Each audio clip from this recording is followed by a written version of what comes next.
Yo, What's up, bud? what is up? What's going on? All right. Not much. Properly framed here. All right. How's the weather in Arizona this time of the year? I never been there. It's like a high of like 65 and a low of like, like upper 40s in the morning. Nice. Not What bad. about What like about here? freezing? Yeah. Let's see. I don't go out much. I was gonna say. Oh, all right. If you guess what temperature it is right now, within 10 degrees, That's too much. I'll give you a prize of some sort. I want your mail day. I have 4, so. Well, you know which one I want. You don't get that one. What time is it there? It's 10 o'clock. It's 10:13. 29 degrees. 7 degrees Fahrenheit. Oh my God. And now I know why you don't go outside. 7 degrees. 7 degrees Fahrenheit where I am at. All right. The chat has filled up quickly. Sorry we're a little bit late, guys. Announcements. Do we have card ladder related announcements to make this week? We launched the search on collection to match what we launched on watchlist. So now on collection you can search anything. You can search the set, the year, the player, the variation, and it's a much snappier, better search than before. So try that out. The dashboard. If you have multiple collections on the dashboard, we now total up the value of all your collections in case you need to see that number for taxes or, just general interest. And it also breaks down like the daily change, the ROI, stuff like that. So that's on the dashboard. If you check that out and you have multiple collections, those are the only 2 things I got this week. Nice. Good deal. And we discussed the updated search functionalities on the sports cards culture episode that came out this week. Had a buddy of mine say that he had never heard of sports cards culture before. So it's on the Card Letter YouTube channel. It's our in-studio, fully produced show. So check out the weekly episodes over there. All right, mail days. Do you have mail days? I do, but it's not. Someone sent me something, and it's kind of funny, so I'll show that real quick. I don't have any actual mail days for myself. Let's see. But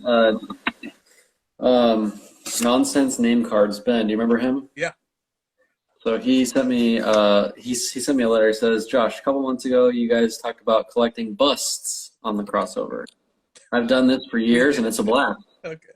Here are a couple of classics that you can proudly serve as the foundation of any bust collection. Congrats on the sale. Listening to the crossover when I'm driving or doing mindless tasks makes that much more bearable. Thanks, Ben. So thanks to Ben for sending that. Do you want to guess? Okay, there's 2 cards. You want to guess who they are? They're like, so this is the hint. These can proudly serve as the foundation of any bust collection. Busts meaning like small statues from the chest up? No, bust meaning like they were supposed to be really good, but they were absolutely horrific. Oh, were you thinking like? I was thinking like statue. Oh, all right. Like Hall of Fame busts. Busts, yeah. And then you said foundation, and I know that refers to somebody. Is that like a sentence? No, foundation isn't part of the term. It just means that they're like really bad busts. Like these 2 are like the peak of busts. Well, yeah, I mean Anthony Bennett certainly comes to mind. Boom! Sick. That's the green too. That's the retail rarity right there. The chat has already said both, so you could find it in there if you want. One more. Leaf? Was Ryan Leaf the other one? It's a good one, but it's okay. So it's a quarterback. So it's good. It's a quarterback, but it's not Ryan Leaf. Jamarcus Russell. So the funny thing about these is this is the Calvin Johnson rookie, and this is the Giannis guys who were not the. So these are the number 1 picks that year. Obviously, monster busts. Could have gone with Greg Oden. I think maybe he's a pretty good answer. But Greg Oden was more injuries. These guys were poor. I would say that he did a good job. These are more like poor performance guys. Chad says you got to send those to Black Mamba grading. I wonder what these are actually worth. Is that what do you think they're actually worth? I don't know.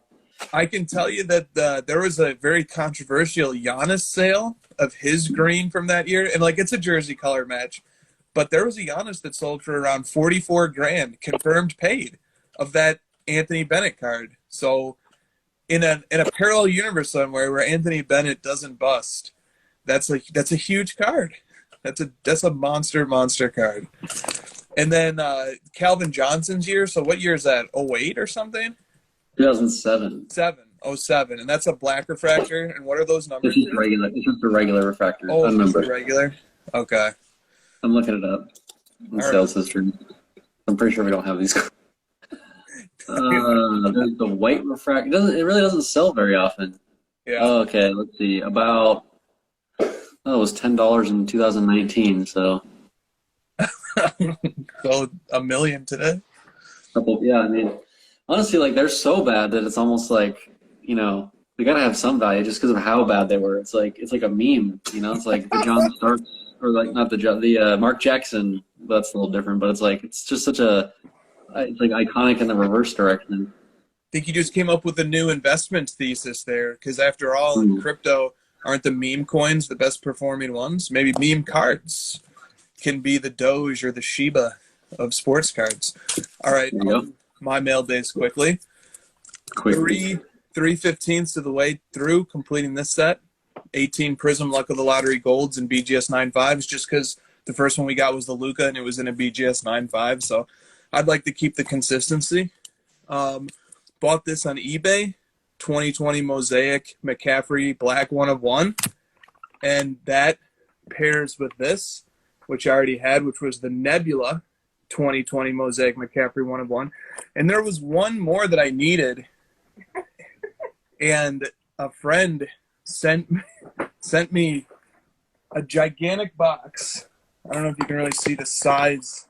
It's big, yeah. A gigantic box. Can you put your hand on it so we can get the perspective? Like a weatherman. Okay. A gigantic box. And there were 11 boxes, 12 boxes within the box. Russian doll style. Russian doll style. Excellent.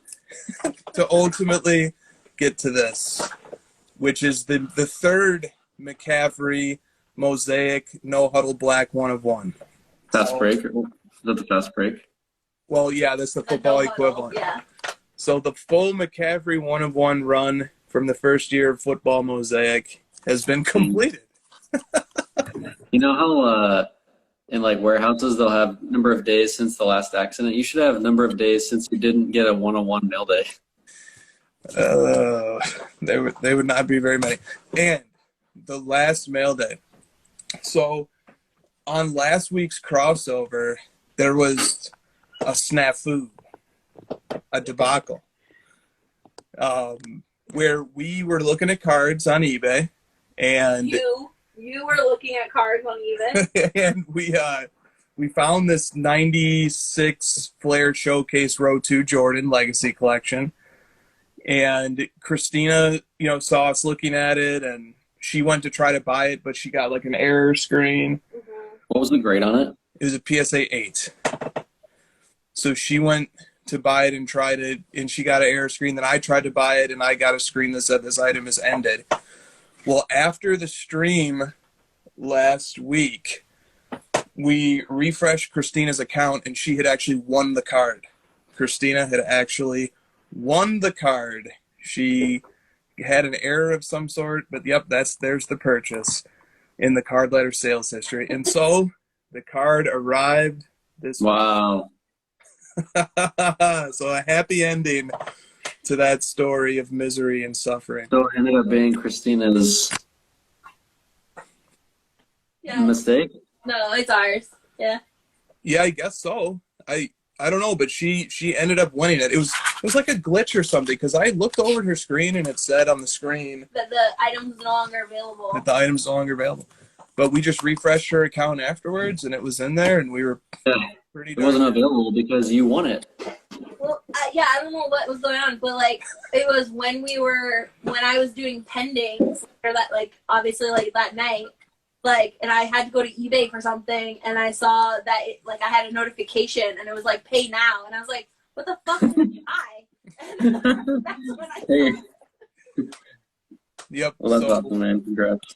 Thank you. All right, that'll do it for mail days. I wanted to rifle through 5 card ladder questions that came in and go through them very quickly. A lot of card ladder questions this week, so we like to address those first while the mind is sharpest. Zan Morning said, I, for one, would just like to thank you guys for putting wrestling cards on your platform. It's not a ton of cards, but a mainstream platform like Card Ladder giving attention to them is great, onward and upward, especially with Panini taking over the WWE license. So I just wanted to acknowledge that. We do have wrestling cards, and we are adding more with some regularity. Stacking Gems says, with the Marvel card market and prices going insane, when will Card Ladder implement them? And props to Stacking Gems for asking this question once a week for months now. We are working on adding Marvel cards. We started today. So we are going to get Marvel cards into the database. Yeah, we have a great wrestling card index too. And plus the sales history has all these sales in it. You just have to search them out. Chromie G said, Card Ladder reports on all sales data, but is there any value in reporting on cards that have never sold, in particular rare cards, such as creating a data source for rare cards that might have never even been pulled from packs or boxes? So this is sort of describing like a curation of a sort of a checklist or something to that effect for super rare cards. What do you think about that, about creating profiles for cards that may never have even been seen before? Well, I think it's a cool idea. I just hate to like overpromise and underdeliver. Like my response is usually like that we stick to what we're good at, and that's probably like a little bit outside of what we do. And we've often said we only add the card if it has a sale in the past. It's just because it like lines up into our system very neatly, and it just like flows through the system and makes sense. That's a cool idea. It would be really hard to track down. It would be like a scavenger hunt to try to find the cards that have 0 sales. Wouldn't like you probably come across some, right? Where you go to add it and you're like, there's no sales. I'm not adding this anymore, right? Oh yeah, all the time. Oh, yeah. All the time. One of my favorite videos is Stone Cold when I used to watch wrestling pretty hardcore when I was a kid, and one of my favorite old videos is, like when the glass shatters and then Stone Cold comes out. You know what I'm talking about? I've sent you that video. And he just comes out and just like, man, I used to love wrestling. Wow, What Greg. did he used to do, Josh? Can you do that again? Used to like come out all tough. Yeah. He was that truly is not his beverage of choice. He's more of a Coors Light kind of guy. All right, Slabs to Men says, currently Card Ladder reflects the card's last sale along with its market index, but in some cases, certain sets may lose or gain favor, and this third factor can influence a card's value. Does it make sense that Card Ladder value could one day incorporate last sale player index and a set index to calculate a card's value? Would this be more accurate or overcomplicate things? So I don't know if you have any reactions to that. We've heard this before. We've thought about this before. I just wanted to give it a voice and say and acknowledge that it is something we're thinking about, right? So you want to add anything to that? I think that one and grade, like a grade index or some sort of like grade ratio, those two definitely like make sense. The only thing that I worry about is that we get to a point where we find the intersection of like 7 all at once, and it like becomes more and more weird. I don't know how it would actually work in practice. I think you and I would just have to look at it. Yep.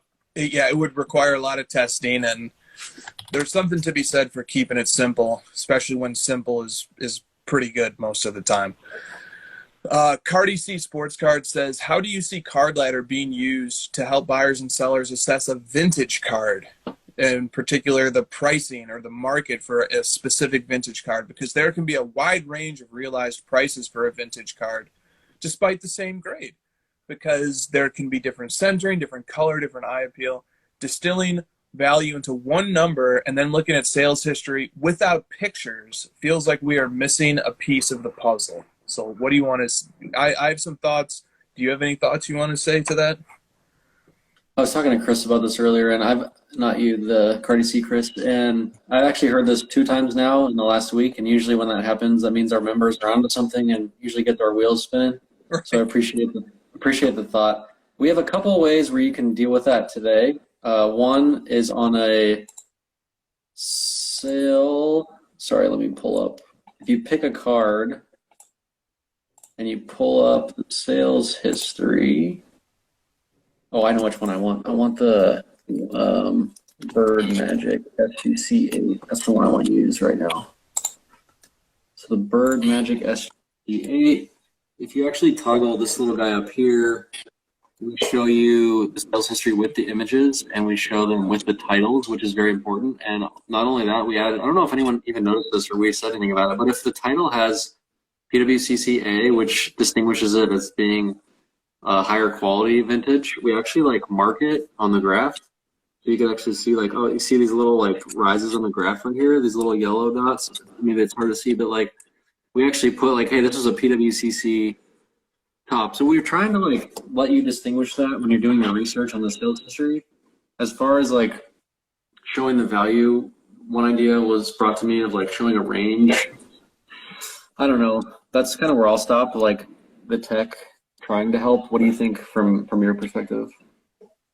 Yeah, no, I mean, it's a very real and present issue that is particular to vintage and to every BGS card that we have in our database, because BGS has quite the range of subgrades that can combine to form the same overall grade. So this is a problem that applies to vintage, to any card that depends on eye appeal or intent, or factors that can cause different types of cards to get the same technical grade. And it applies to to Beckett slabs. So it's a huge issue. It affects a large percentage of our database of cards. And one of the things that we did to help address it is like what Josh just showed. Now sales history has images. So we don't, there's plenty of cards that we don't have images for older sales, but new sales that are incoming from the auction houses and from eBay, we're storing a small image of it. And so, and we're linking out. So you can go take a look at the image. And it's never a desirable answer to be like, oh, you customer, do more work. We don't want to say that. But in this case, as is often the case with pricing cards, pricing cards is not a spectator sport. Pricing cards requires involvement of the collector. There's just no other way to do it. This is not the stock market. This is a collectibles market. It requires some judgment and some input from the collector. So I think it's a good practice to look at the pictures to the extent that they're available, and then it's always going to be good practice to treat prices, whether it's the last comp or whether it's the card letter value, with a lot of skepticism. And maybe we could include a primer on the importance of eye appeal on cards. Maybe we could include something like that on all cards. Honestly, eye appeal is going to matter on ultra modern Prism stuff too, if it's off centered but it still has a high grade. And so it's almost an intractable problem, I feel, right now. And the trade-off is complication but more accuracy versus simplicity but less accuracy, similar to the previous question. So I don't know, we're thinking about it, Cardi C, and it's a really important issue. I'm glad you brought it up. I missed a mail day. Oh, let's go. Not cards. Okay. But I posted about it, so you probably know. But check it out. My office. Oh, yeah. I have so South Park cards too. Zane sent me each of these separately. They're both autographed in silver ink. Penny Hardaway and Chris Paul, and I recently got them framed and hung in my office, and then I got a new frame for my famous background, LeBron chalk toss. Nice. That's awesome, man. So Rip the Knicks kind of just asked, could BGS subgrades be added or tracked? We're at the mercy of listing titles, and it's just not a listing practice for sellers on eBay or at auction houses to specify all the subgrades. They just don't do it. So we're kind of at the mercy of that. If in the future it becomes common practice for sellers to notate their cards with the subgrades in the eBay title or the auction title, then great. But until then, it's going to be really difficult to, to solve that problem. Basically, I'm afraid that it's never going to be perfect. If I just have to, I hate to have to put it to that level, but I'm just afraid that it is. Too many combinations too. It's like 9 centering 9, and just like it's not infinite combinations. We already have enough combinations with the card and then the grade. Add on top of that the subgrade. It's like the math starts to get a little bit much. Yep. Brian Doyle asks, have we onboarded people to help add more cards? That process begins next week. Very, very excited for that. All right, let's talk NFL. Enough card ladder talk. Let's talk a little bit of NFL. We have tons of questions this week, too. All right, JGP Collectibles says, was the Chiefs-Bills game the greatest NFL game you have ever watched? I hate to make that claim because I wanted the Bills to win. If the Bills had won, yes.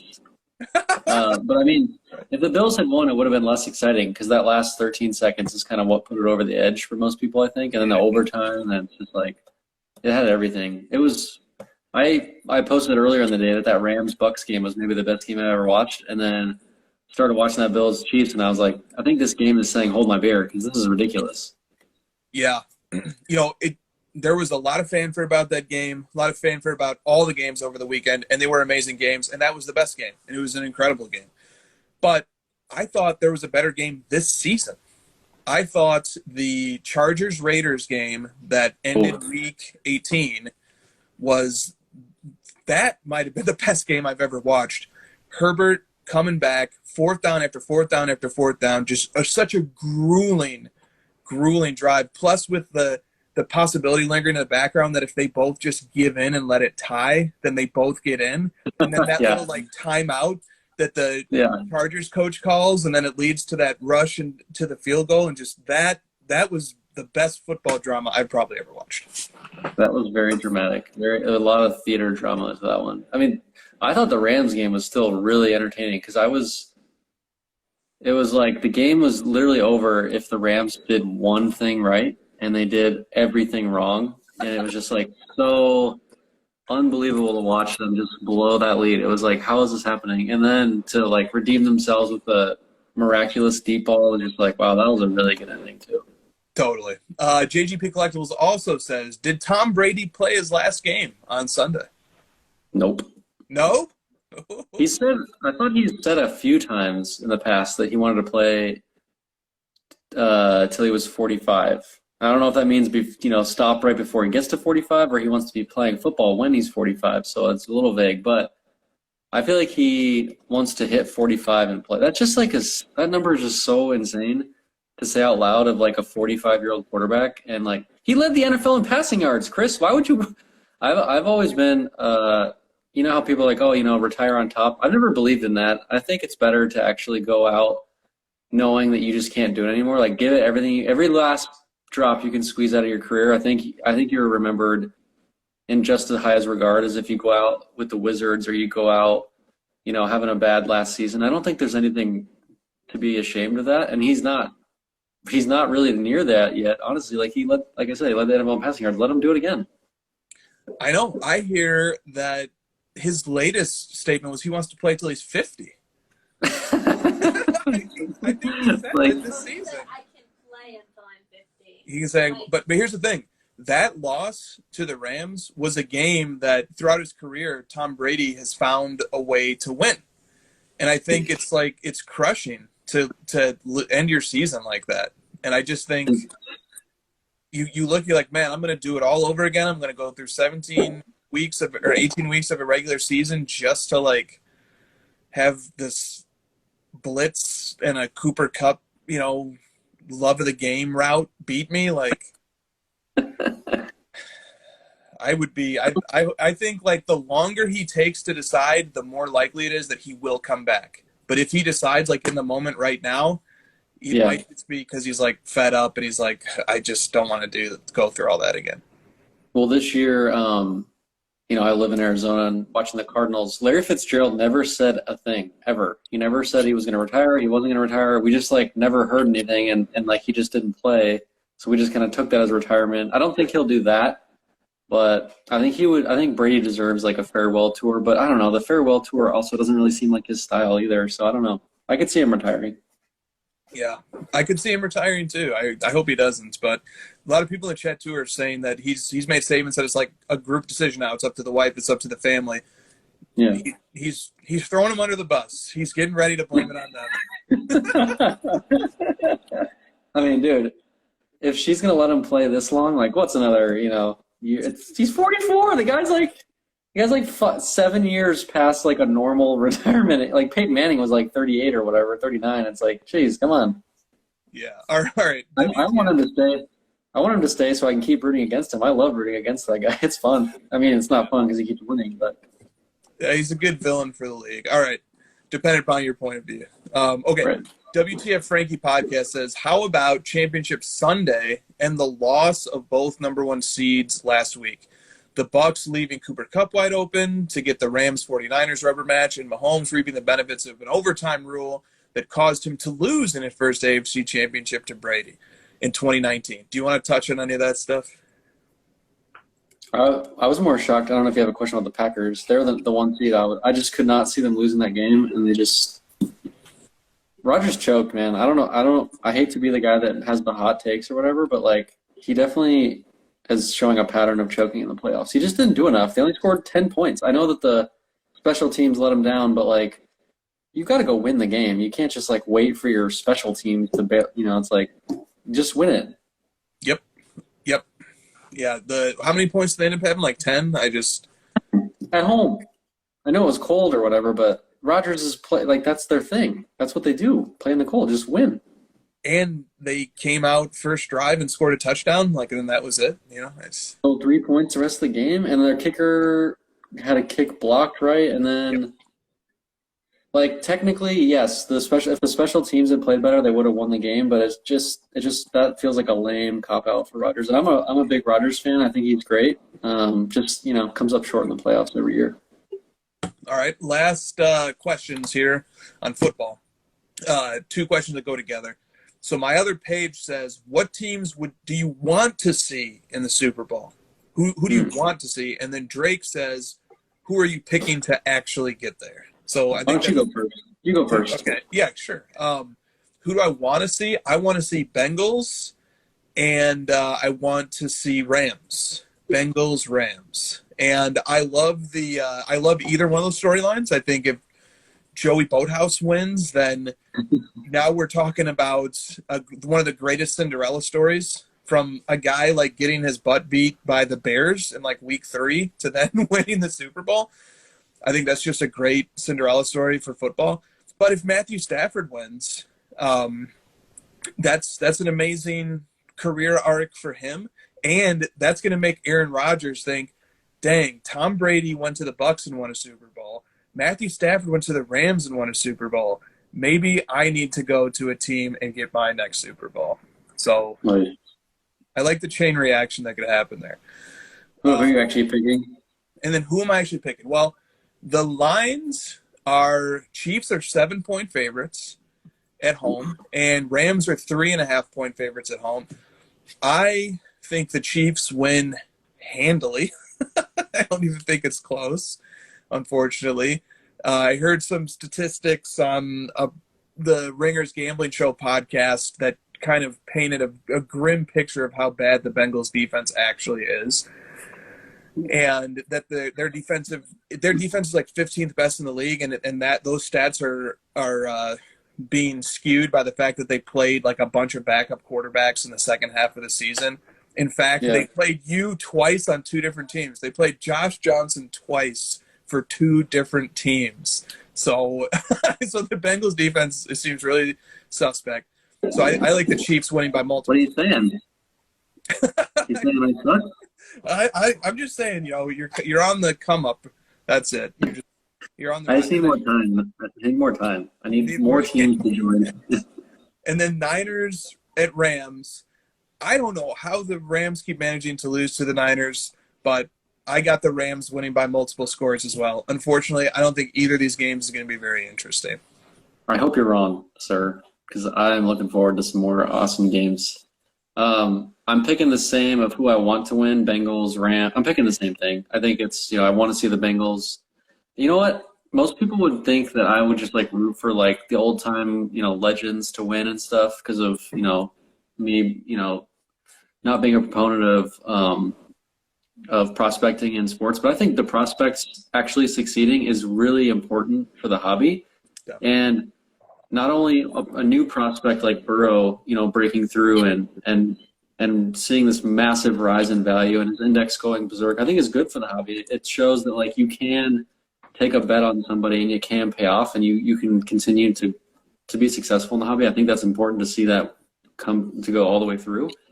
And then also on the reverse, you have Matthew Stafford, who has failed, right, so many times, and people have given up on him in the hobby. But the people who stuck with him and the people who collected him, the people who love Matthew Stafford through and through, seeing him actually break through that wall and make this huge rise after the fact, both of those two stories I think are really great. So I would love to see that. But then, Mahomes winning as well, I think is good for the hobby, showing a lot of people that have invested in him that it's good to continue with the people who are the best.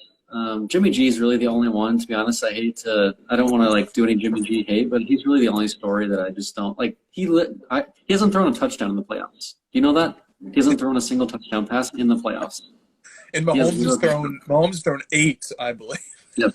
He has 0 touchdown passes.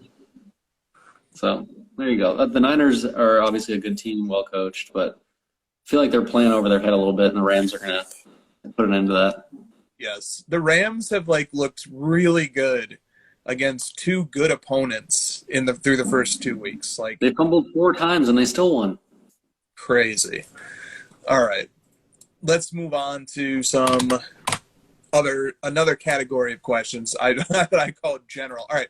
Tiger Jordan 311 says, what percentage of your mail days turn out to be underwhelming when you see it in person? Really, really low percentage. Probably like 5%. Yep. It's not 0 though. It does happen, right? Do you think I'm memorable? Yes.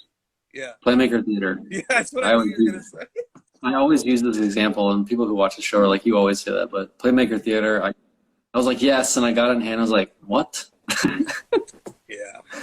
Yeah. And so what do you do? Do you wait for it to grow on you, or do you just sell it? I think you try to convince yourself that you like it for a while because you spend so much time and energy and money to get it, so you don't want to just dismiss it immediately. But eventually, I sold it. I didn't. It was probably a few months, but yeah, I sold it. Yeah. I think 3 to 5% is my number as well. It happens. Definitely happens. Gooch says, let's hear a Kobe collecting experience that comes to mind. It's crazy that it's been 2 years since Kobe passed away. On Kobe's 2-year anniversary, the Lakers were 24-24 and 8th place in the West. Crazy. That's so weird. Crazy. I have only owned 1 Kobe card. Is this about us, or are we telling Kobe stories about other people? I don't know. Take your pick.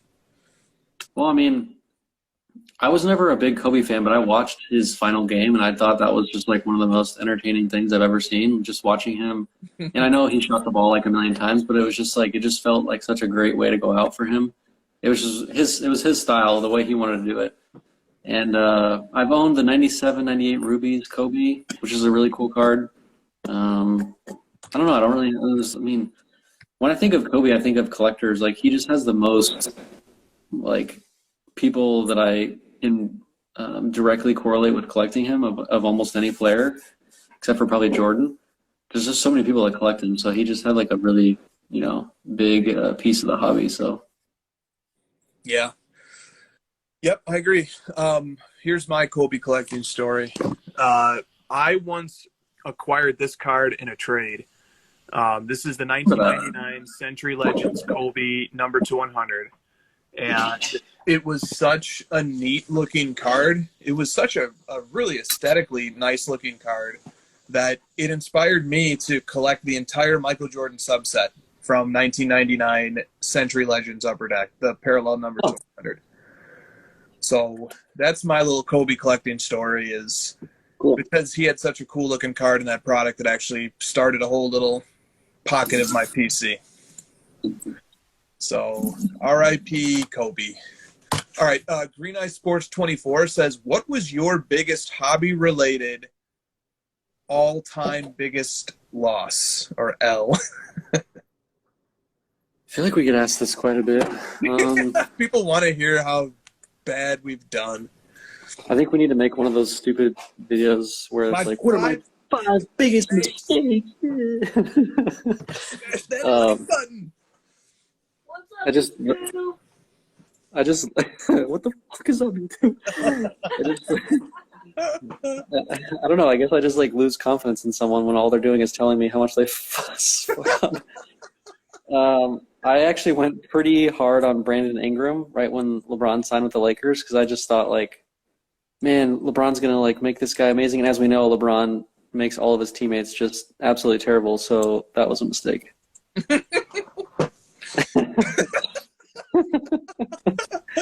Yeah. I have a more modern one. So now I have 2 of the 7 Jordan Legacy collections, right? And one of them I bought last March, a BGS 9. I bought from the guy in San Francisco who has the YouTube video where he submitted all those Jordan Flair Legacies. I bought it from him, and I paid $26,000 pre-tax for the Row 1 97 Legacy Collection Jordan BGS 9. It sold like a week ago for $16,000. So there's a recent loss, a $10,000 paper loss on that card. So there you go. I texted the other night because I took an L on a bunch of cards, and I was like, "Yeah, I screwed up," and then you sent me that, and I was like, "I guess we're sharing horror stories." Yeah, I just like, this feels like a safe space to talk about this now. Well, I kind of like when I said it to you, I said something like, something about like what I learned, the mistake I made, or whatever.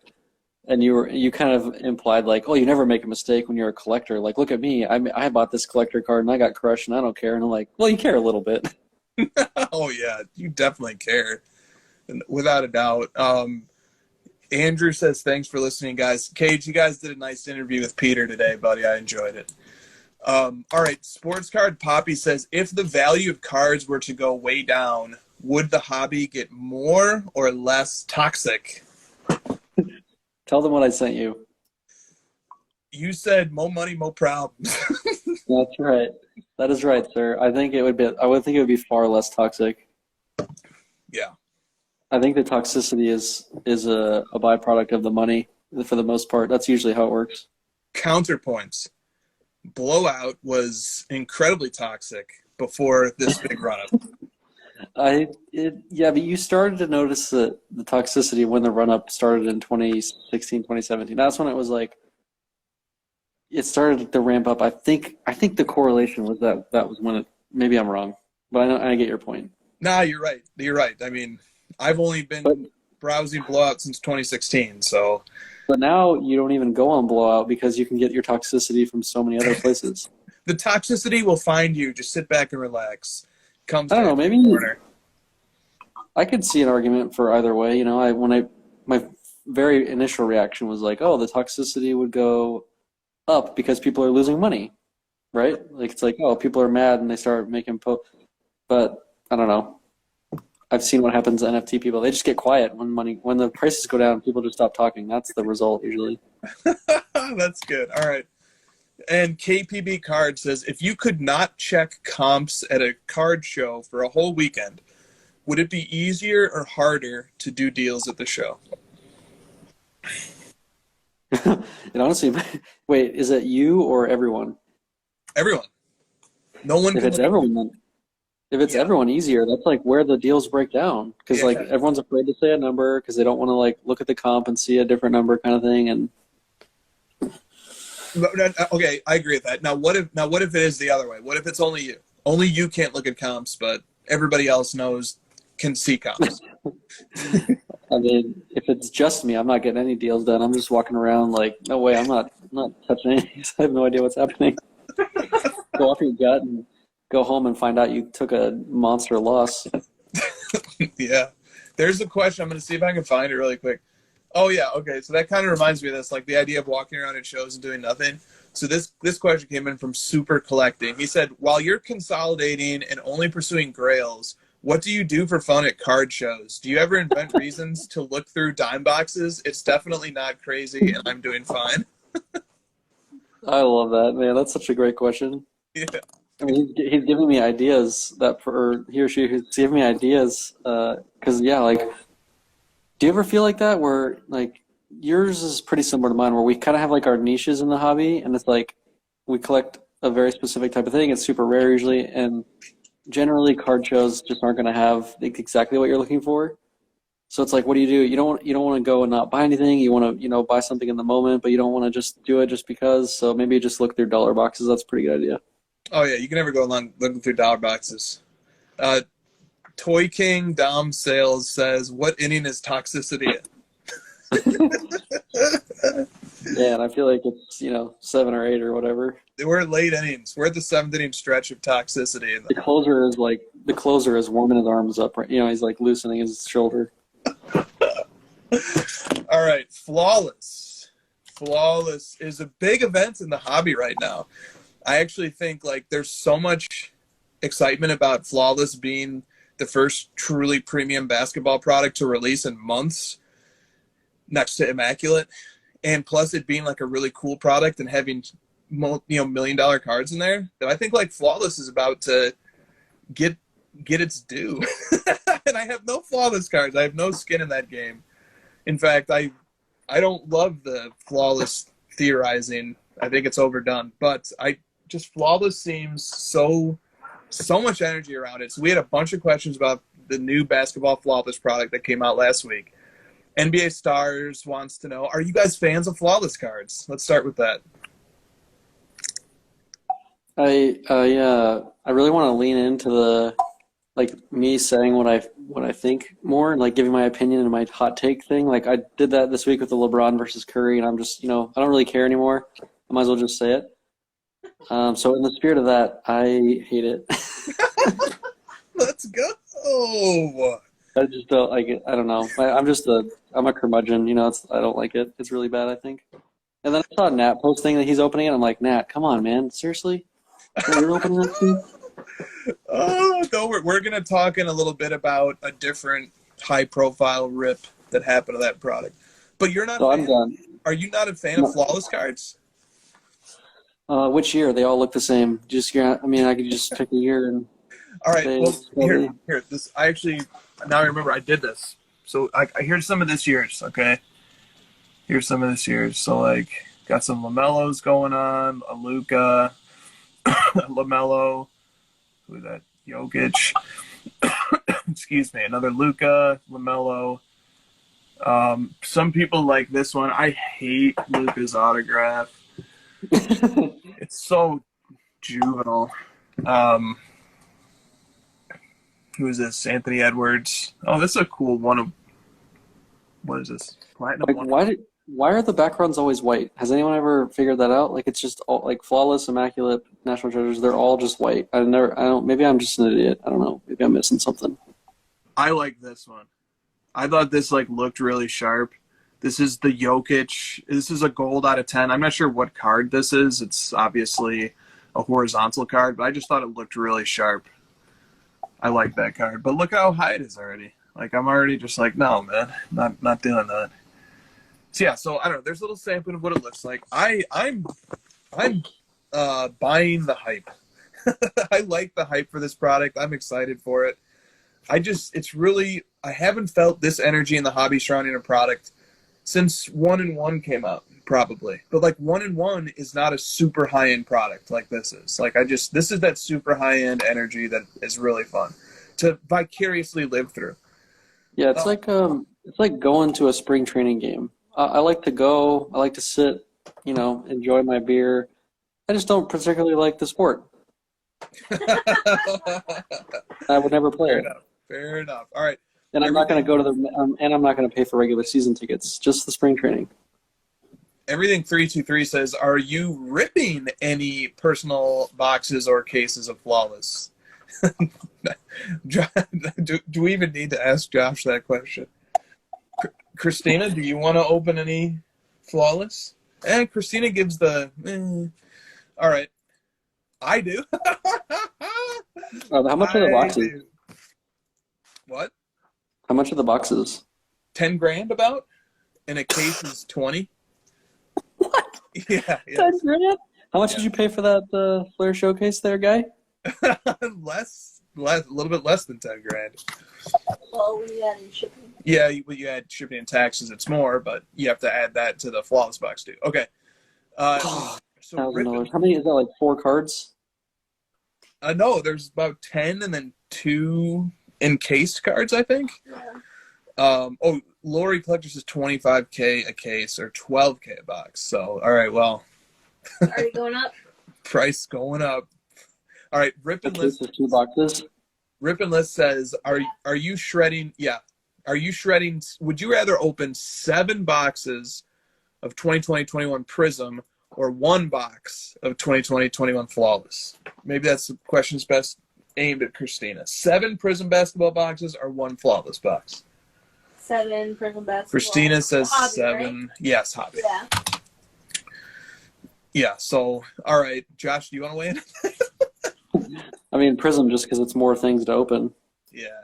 All right. Modest Card Collection says, did Ken Golden and Shine have the most romantically lit break of all time?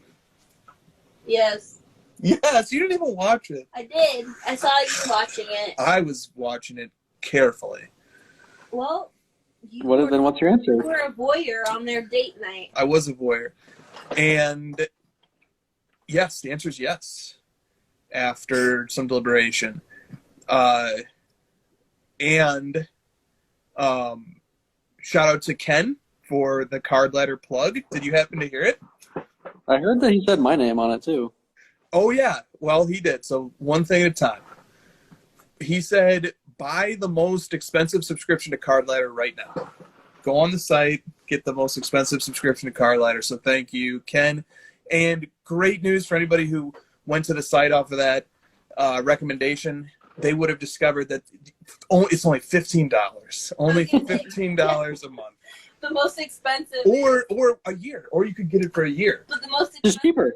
pay by a month per month. Right. So pay by month, even though you could get it cheaper at the yearly $150 a year. So thank you, Ken. You don't think we should offer like a, $75 service and like a 40 and then a 25?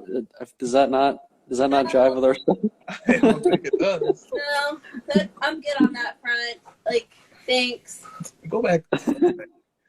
All right. All right. And then a Penny Hardaway Flawless card was pulled. We had a question from Nice Looking Cardboard. He wanted to know, Josh, do you have any interest? Here he says, on a scale of 1 to 10, how much interest, Josh, do you have in Flawless, even in the Penny Hardaways? 1. Okay. So, Yes. But they Ken and Shine, I think, gave you the Penny Hardaway. They said, I think Ken said, oh, Josh would love this. And then Shine said, yeah, we'll give it to him. So, Well, I hope they're not offended. we may have a hobby scandal brewing on our hands if that card gets sent to you. It just depends on how offended they would get when they saw it on eBay for auction. Yes. Well, Ken would probably get pretty offended that it wasn't on Golden. Oh, hey. No, I'm trying so hard. You know how you've been sensitive to like people saying you're mean? I'm trying so hard not to be mean about this. You know what you told me when I said that? You were like, don't worry about it. Don't worry. Yeah, because I feel like you're maybe I'm doing the same, but like people have messaged me. Let the hate flow through you. People have messaged me like so many Flawless cards, and I just like the comment, and then I just don't say anything because I don't want to be like, I don't know how many different patches there are of Magic jerseys that exist, but apparently there's a lot because holy crap. You know what I hate about Flawless? The name. Because people put that name in other products to be like, look at this flawless card of Topps Chrome. Mm-hmm. That's like my one complaint about the Flawless set. Christina has aired agreements as well. Yes, I thought that's what it was. I thought this was a safe space. Josh will never leave you unread. But that is a fact. if Josh does not reply to you, come harder next time. You know why I get so mad you guys don't click the X's? Why? It's just like reading a DM. Like, you gotta acknowledge that you finished that thing, and you gotta click the X. You gotta finish it. So if I were to show you this. Oh, that's so annoying. I'm gonna freaking delete that code just so you can't have it anymore. No, you know what I'm gonna do? I could just go into your database and make it go away. How do you like that? Please don't do that. That is an abuse of power, sir. I like it. I leave it there because it feels like an unopened product. It just feels like it's just so new. It feels like a direct message from Josh telling me exactly what this is, and it just makes me smile every time I see it. It's like, Josh loves us. That's exactly. I hope everyone now DMs me every Penny Hardaway Flawless card that gets pulled, and I have to, knowing that I have to reply, or I have to read everything. You know how people, it's like you don't do this, but it's like a subtle flex. That's like, look how many unread DMs I have. Look how popular I am. And I'm like, I get a lot of DMs too, and I click all those motherfuckers. His flex is 0 unread DMs. Everything. You know what? What would be really tough is if I was LeBron or a Jenner or something, when you literally have infinite DMs where it's physically impossible to do it. I'd be like, oh my god, what do I do? Yeah, you would hire somebody to open them all and read them. Oh, see, no, I'd find a way. I would program it where it sends you an automated response. Hello, just so sir. You get or peace of mind of just knowing that your inbox has no unread message. Hello, sir or ma'am. Thank you for your message. Have a great day. I'm replying to this just so that my inbox is not unread. Not for you. It's for me. Adventure. It could be like, if you were mean, fuck off. If you were nice, thank you for your message. Yeah. Well, I'd start to parse what they said and look for certain words to give them Give it an AI response. Yeah. If you see the word flawless, just do not reply. Just put red. That's it. One of our super fans have figured that out about ladder headlines. Wow, nicely done. Who figured that out? Oh, I don't know. You don't know? All right. I'm just saying it's in that same world of someone might figure it out. Gotcha. Yeah. Oh, yeah. Maybe they will. Okay. Also, Ken told me that they had, all told, over 16,000 people view that live from that high floor restaurant break of 5 or 6 flawless cases. And they opened 2003 Ultimate, about a $15,000 to $20,000 box of 03 Ultimate they opened as well. What was the best card they pulled in the whole thing? A Dennis Rodman SP signatures. I mean, all the boxes flawless. And all of all the flawless too.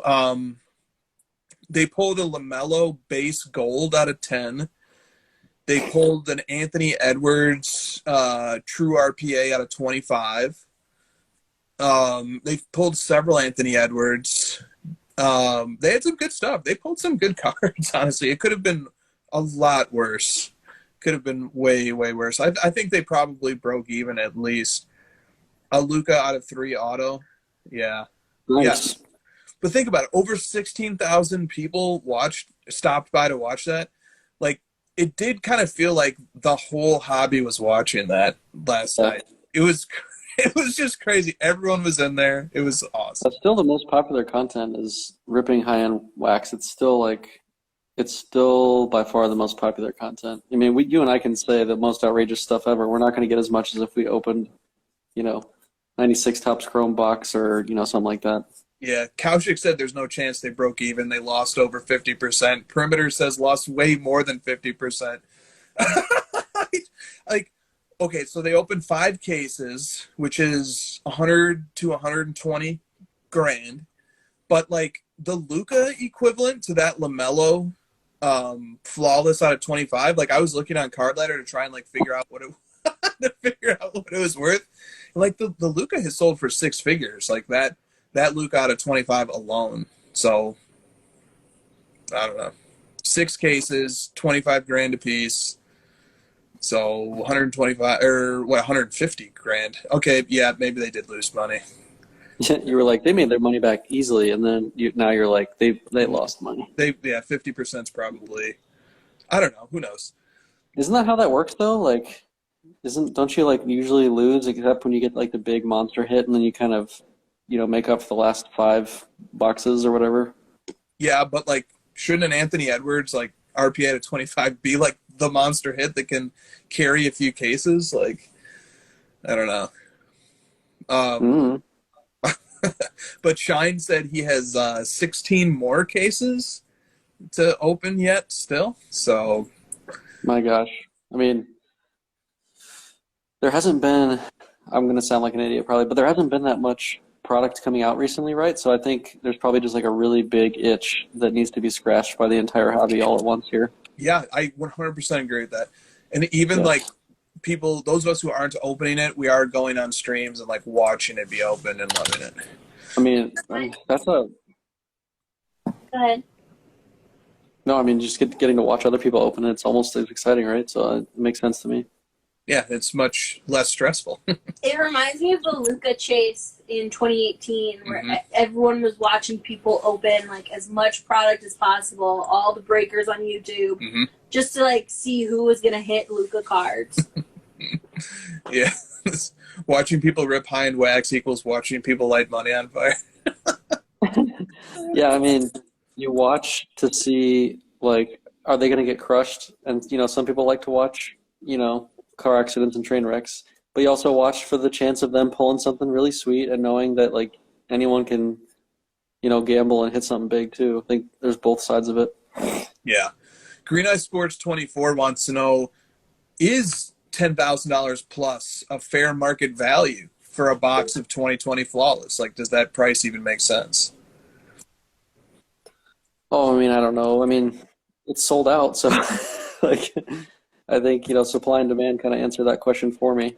I mean, as an outsider who knows nothing, that seems insane, but I don't. They sold out, so what do I know? And they did way worse on the 03 Ultimate box. Way worse. That box was literal bloodshed.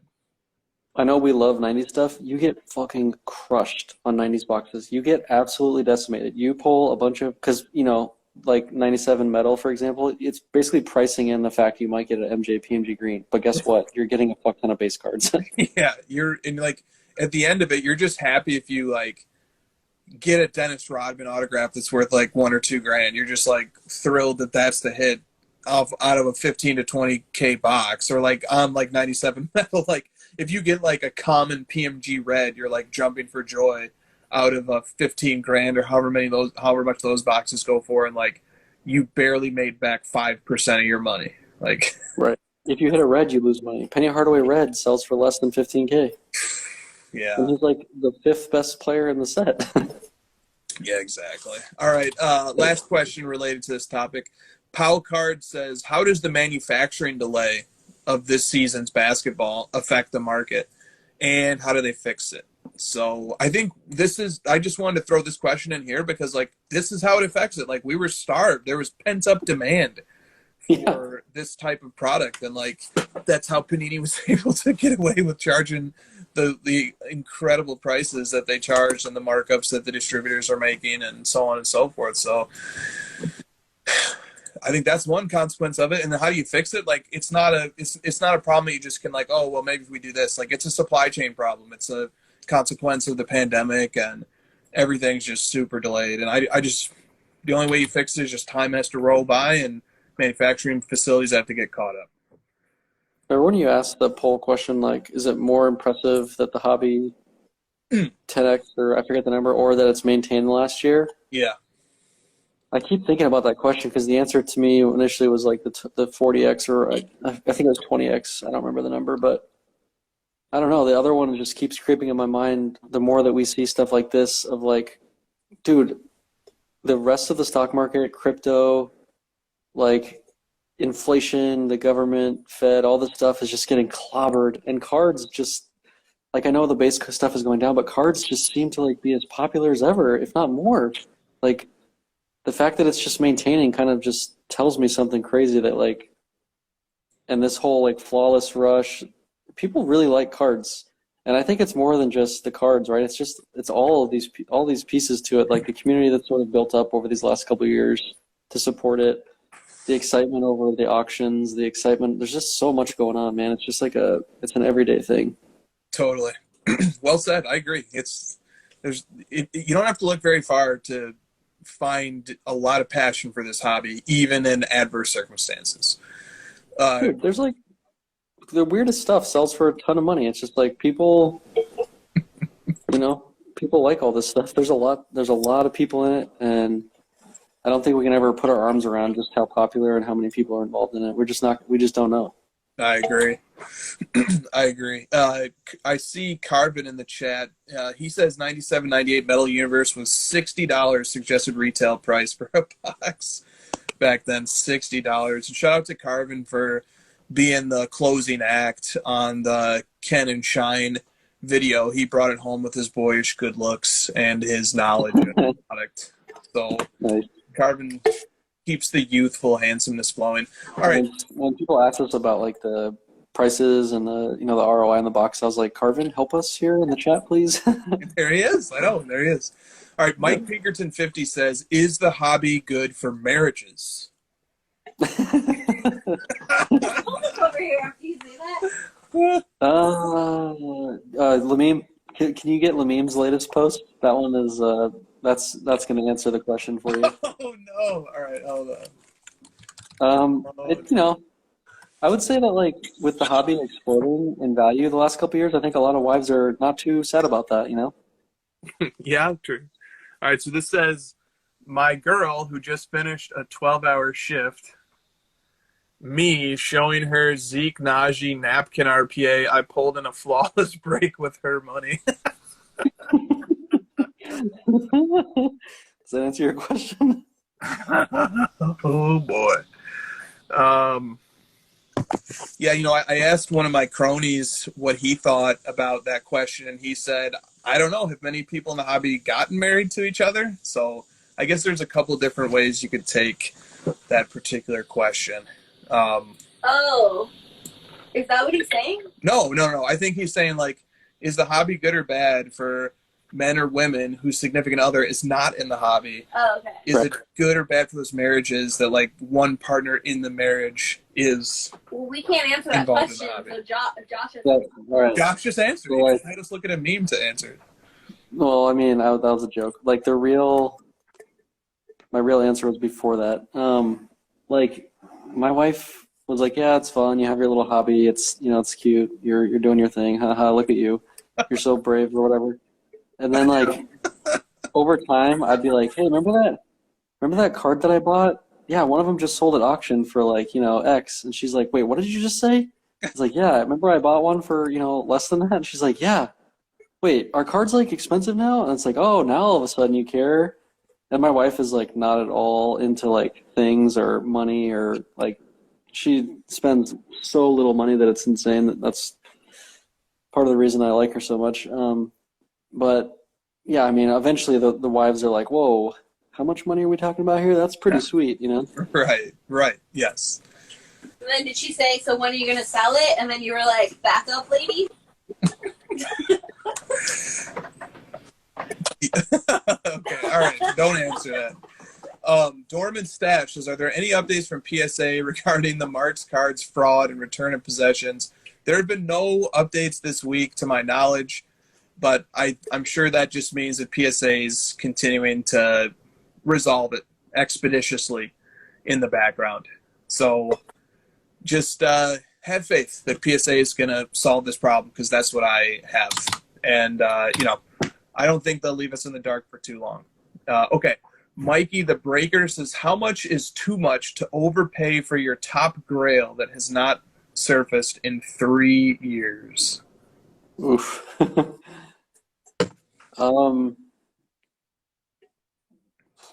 it has to be a card that you're like a top grail, meaning like you're never gonna sell it. And if that's the case, you're never gonna sell it.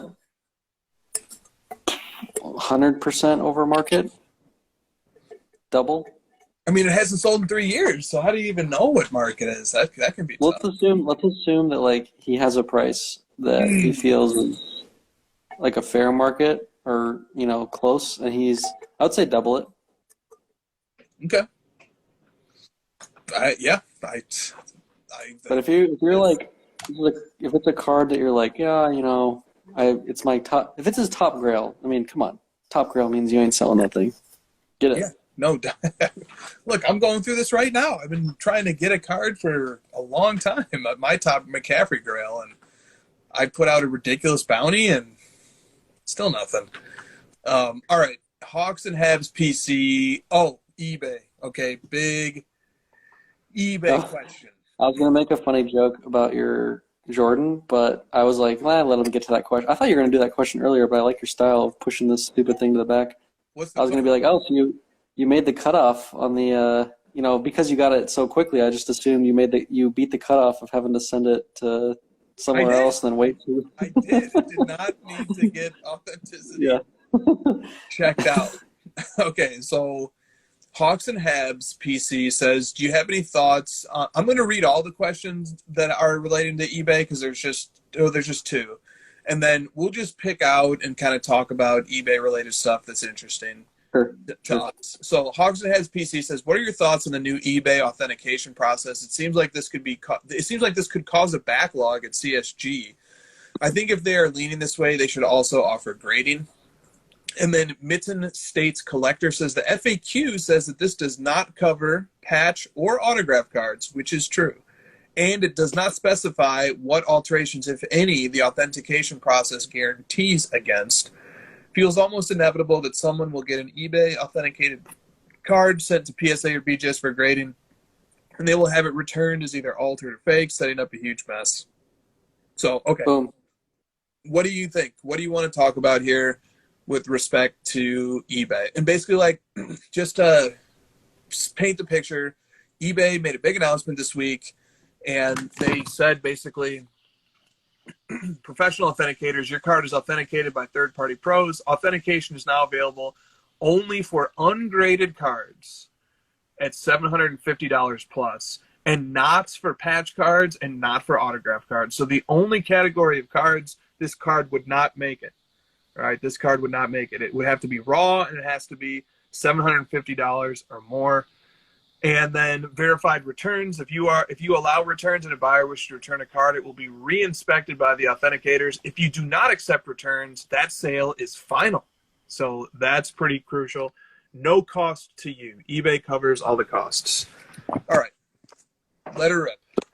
But didn't they say something about eventually they want to get to a point where it's graded cards 250 and up? Is that, or did someone make that up? No. Yes.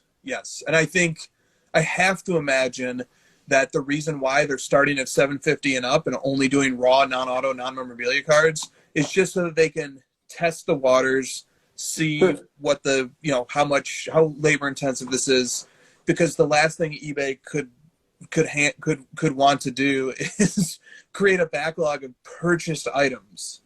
And they've probably seen how this industry can get backed up because there's just so much demand for it. So, but yeah, you're right. There were statements that by the summer this was going to be $250 and above.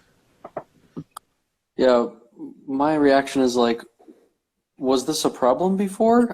I'm confused. Like, has this been an issue with people? Like, I can't think of a single case where someone was like, oh God, this thing I bought from eBay, I'm outraged at eBay did not, solving this for me. It's like we already have these authentication streams in place, and we already have solutions to all these problems, including PSA, which will grade it for you and literally guarantee the value and buy it back from you if they're wrong. I don't know how much better you could get than that.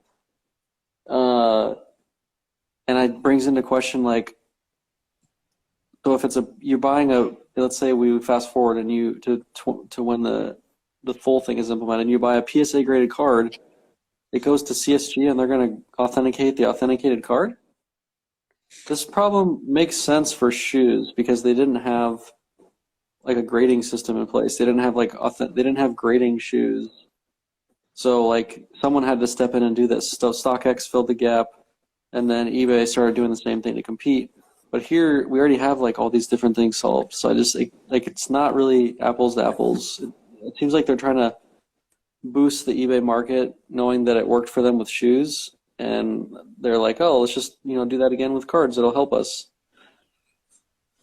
It seems like a logistical nightmare, dude. How is that even going to work? And there's like 50,000 things sold on eBay, so if CSG is going to get 50,000 cards to authenticate every day, like how's that going to work?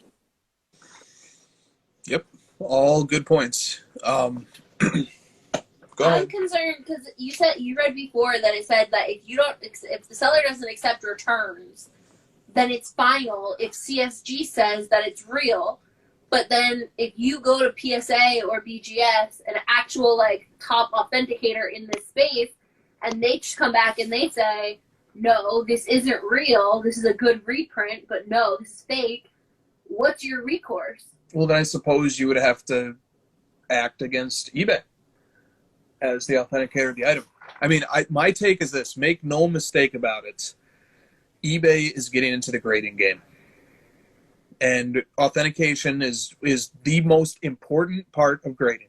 Grading is useless if the grader is unable to authenticate the item. So eBay is here.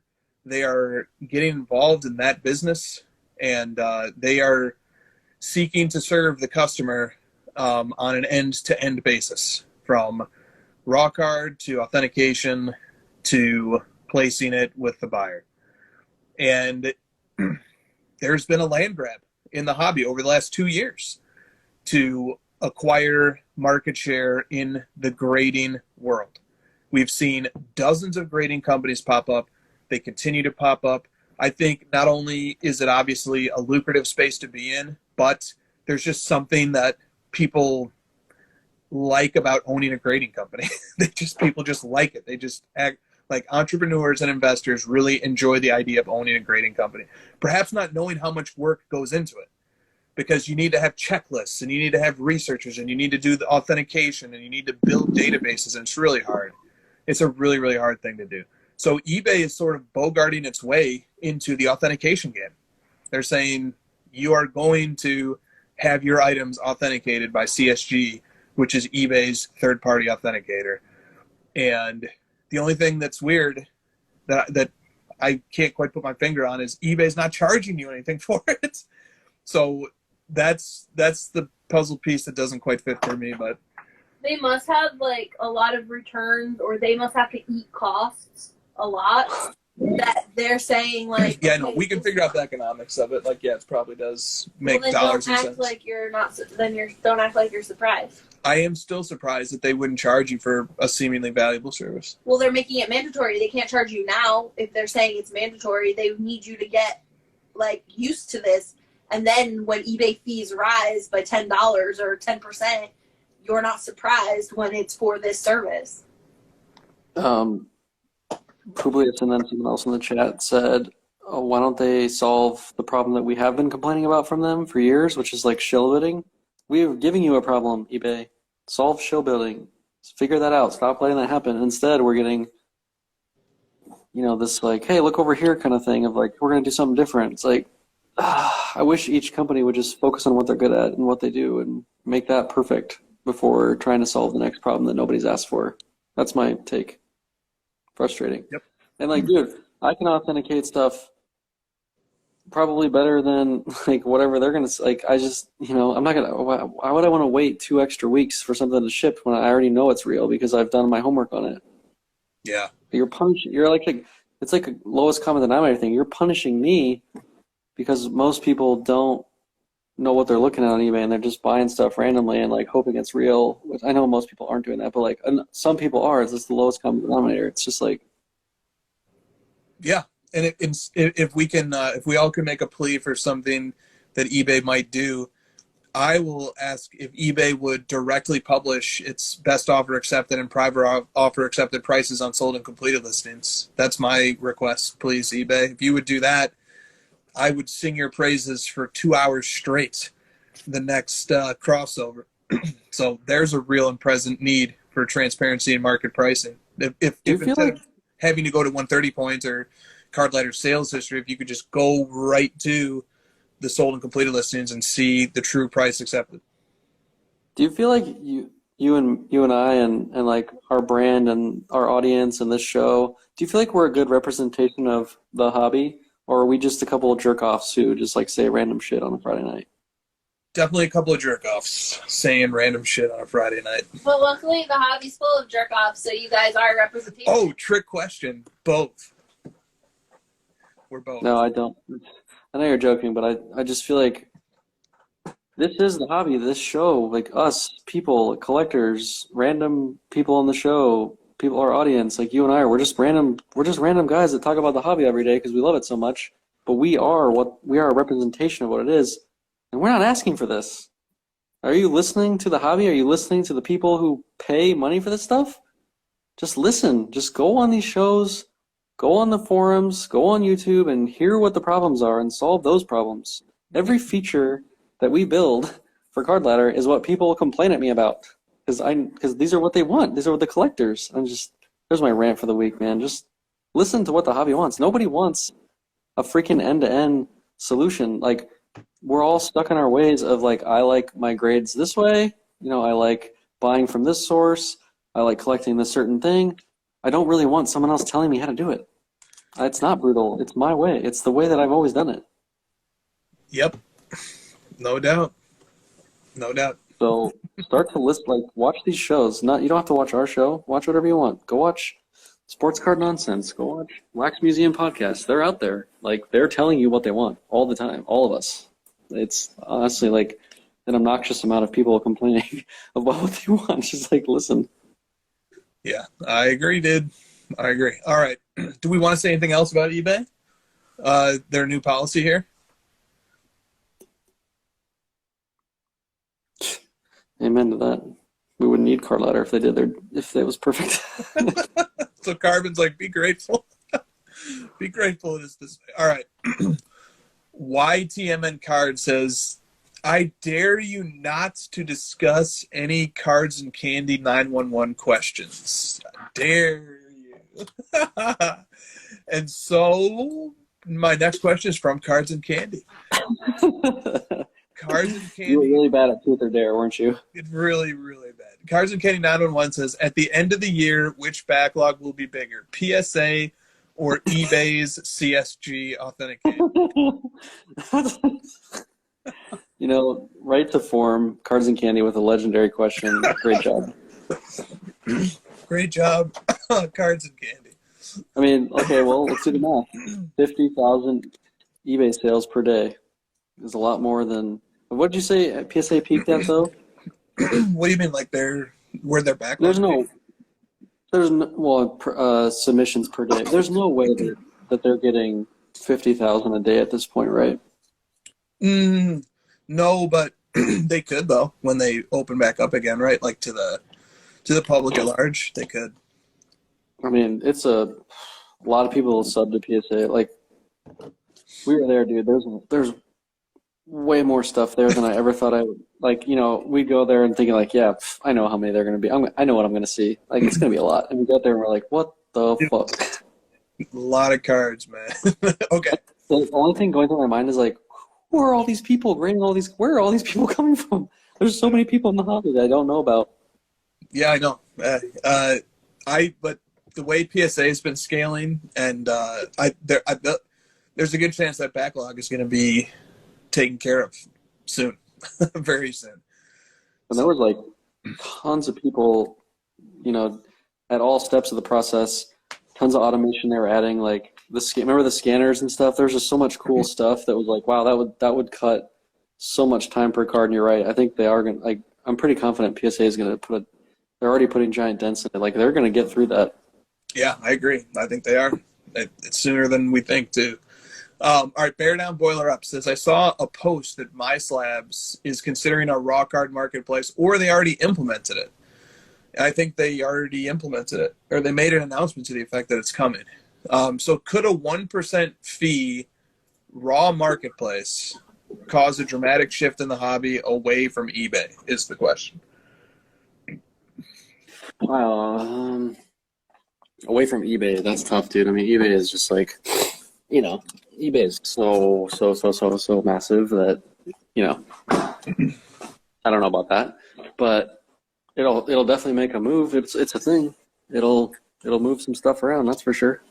Yeah, and kudos to MySlabs for taking on the challenge of buying and selling raw cards in addition to graded cards. But I think they're gonna encounter some difficulties that come with buying and selling raw cards that don't necessarily come, or at least not with the same level of incidence with graded cards. Yeah, but you didn't tell me there was damage here, and words like you're buying a PSA 6, it's damaged kind of thing, right? Or not damaged, but there's flaws. Exactly.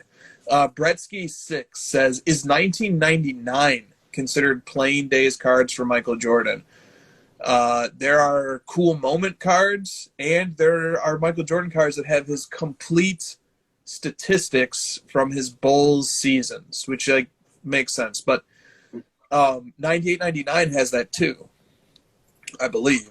And 98-99, I think, is the cutoff for playing years, even though he didn't play in the 98-99 season. So if somebody even wanted to make the argument that 98-99 was not playing years, you have the obvious case that he did not play in 98-99.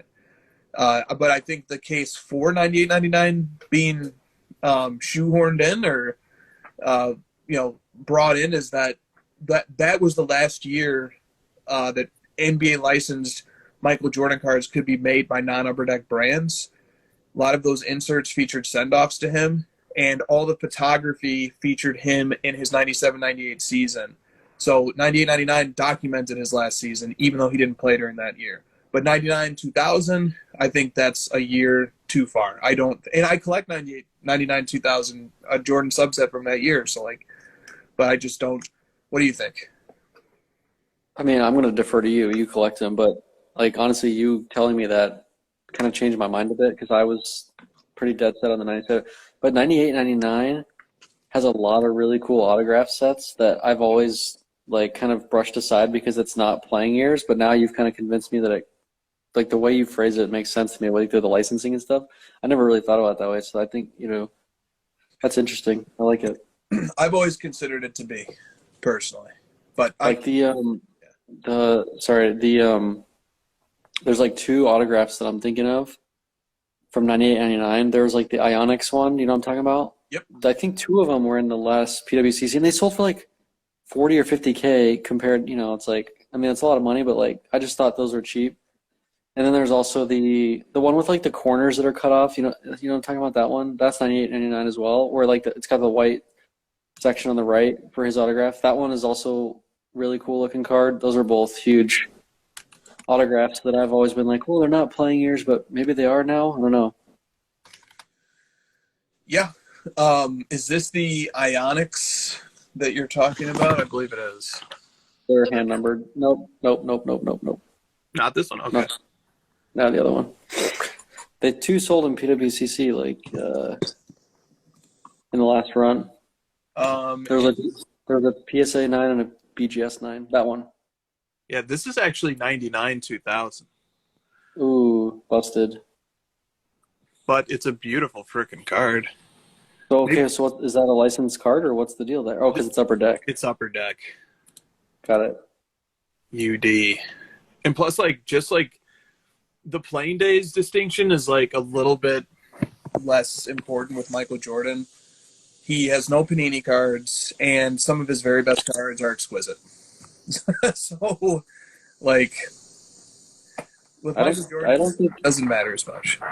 I don't think people have thought about it as much as I did with the 97. I think people just see Jordan autographs in a Bulls jersey, and rightfully so, and they're whatever, I want it, and they should because it's awesome. I agree with that.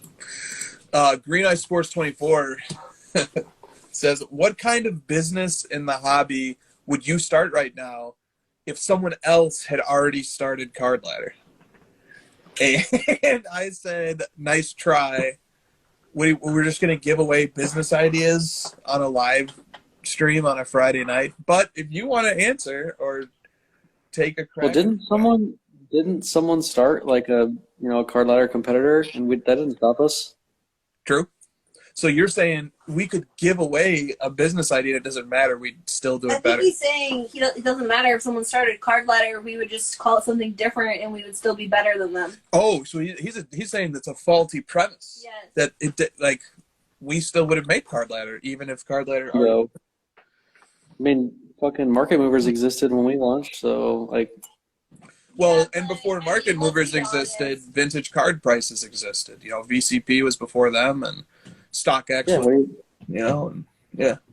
What, Christina? I was gonna say, let's be honest, like that product is bullshit. Okay, God, just.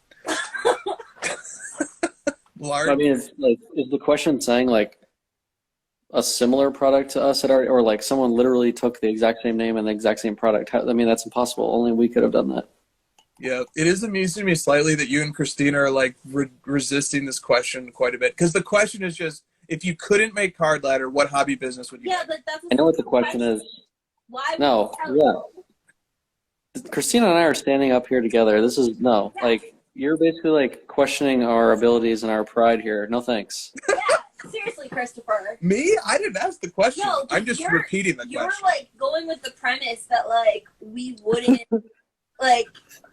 So what if someone else started something that was like Card Ladder?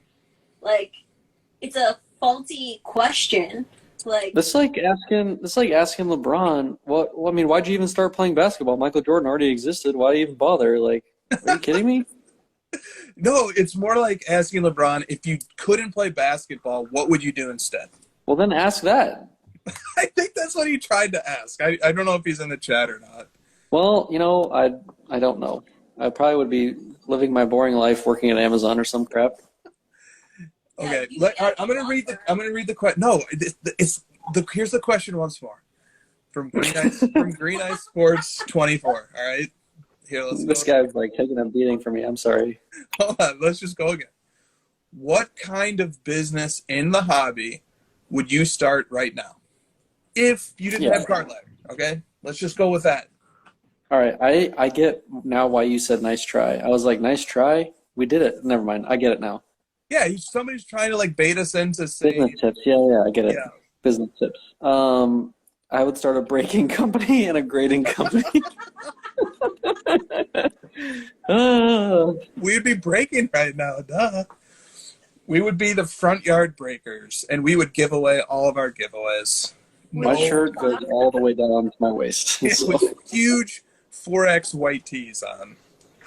Yep. No doubt about it. Yeah, I know. I do find this to be an interesting question, though, because, like, what are hobby business opportunities right now? But start a grading company. I damn sure would not give away a good one on a Friday night live in front of 120 people or so, 114. So, and plus thousands are going to listen to this on podcast and watch it. I'm just not giving away my good ideas. Our chat is so funny. It's like the best chat ever. You can see the chat now, or you can't? Can you see the chat still? No or no? Yeah, can you?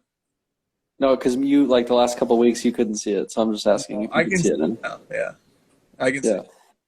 I mean, I feel like there's quite a few things I could do with tech. We could do something with data. I don't know. Yeah. Keep it to yourself, Josh. Yep. I just did find the question funny, and now I'm actually trying to subtly bait the chat into giving their answers. You're like writing them down. But How can we expand Cardlet? The chat How is can we expand Cardlet? Yeah, I don't know. That's a good question. Cards and Candy says, I live in LA and can walk cards into PSA. You could be a group submitter. Well, no. In Soviet Russia, cards sell you. All right. Modest Card Collection says, outside of his immaculate hair, why is Michael Cage 1987 Fleer PSA 10 selling for $900? Well,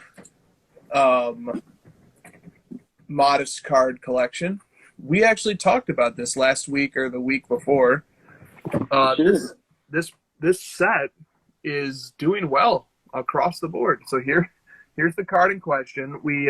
Nick released a social media graphic of this card, setting an all-time high. It's a Pop 20, $900. And this caused some people to just kind of be like, why? Like, why is this card doing so well? I mean, I don't know why. I'm not in the mind of the buyers, but we talked about this a little while ago. We actually kind of went through several PSA 10s that were low pop from that set, and they're all moving up in price recently. PSA 9s too. So that's what I got. Drake's PC says PSA is the gold standard when it comes to grading. BGS has the reputation and longevity in the hobby to be number 2, but it appears SGC is making a serious attempt to take number 2 without much fight from BGS. Why do you think BGS appears to just be laying down and conceding the spot? Well, I don't know that they're laying down. I don't know enough about like the leadership in place at BGS, and I don't have enough context to like make a statement that they are laying down or that they're not. I think probably like some of their legacy systems and tech are starting to catch up with them a bit, and they're getting passed by in ways that they maybe didn't want to happen, and it's just sort of happening. But I don't know. Maybe they are fighting for it internally, and we'll see more to come. Right. I want to show this graphic, by the way, reposted by our friend Sports Card Exchange, Lou Papa. This is a report that was published by GemRate that said in the last week, PSA, according to GemRate's scraping, PSA graded about 190,000 cards, SGC about 21,000, BGS 14,000. So That's staggering. That is staggering. That's unbelievable.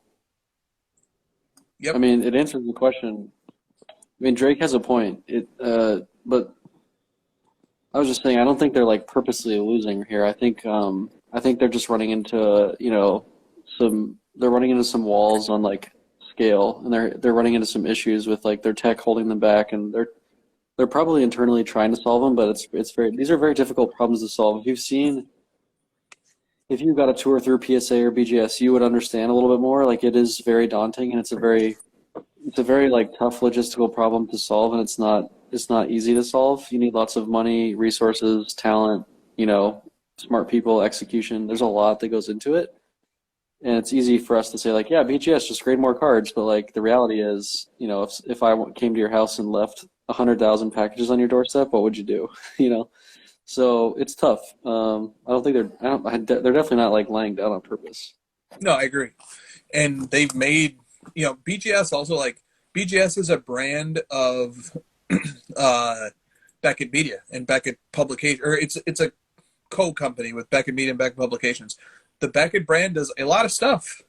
Beckett was the preeminent price guide and content creators, and Beckett is a lot more than just a grading company too. So, I think that sometimes gets overlooked in these discussions, but like Beckett is an important brand that predates grading. Like, Beckett mattered before grading mattered, and they still matter whatever BGS is doing.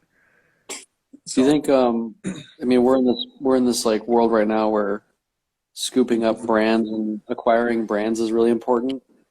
I'm surprised someone hasn't tried to acquire the Beckett brand. Maybe it's too expensive, or it's not for sale. Carvin says it's not for sale. I don't know. It's obviously everyone has been waiting for Beckett to get acquired, and maybe there's a reason it hasn't been. I believe the person who owns Beckett is in prison right now. I believe that's the case. Owns them. I don't know. We've gone down this rabbit hole on Clubhouse a few times, and so obviously like a holding company, or I don't know. I don't really know how the corporate structure of it all works, but I think Beckett is in a sticky situation right now with its ownership structure, which must be pretty stressful. You still buy BGS cards? Why? You still collect them? You even said tonight, like, I'm looking for BGS 9.5 only of this card. So like, you still buy them? Yeah, this guy right here. We're trying to put together the 18 Prism Luck of the Lottery Gold set in BGS 9.5. So if you have anything other than Jaren Jackson, Luka, or I'm sorry, if you have anything other than Marvin Bagley, Kevin Knox, or Luka, we're buying it, especially if it's BGS 9.5. And I don't know, I've always liked Beckett grading, and I think they do a nice job, and I like the Beckett brand. It's just there's nothing much too much more to it than that. So when we came into the hobby 5 years ago or so, 5.5 years ago now, Beckett was super important, and it still is too. Like it's still is a very important part of this hobby ecosystem, and all those Beckett slabs are super important. And there's multi-million-dollar cards and SGC holders and Beckett holders and PSA holders. And our hobby would be well served if all those companies flourished.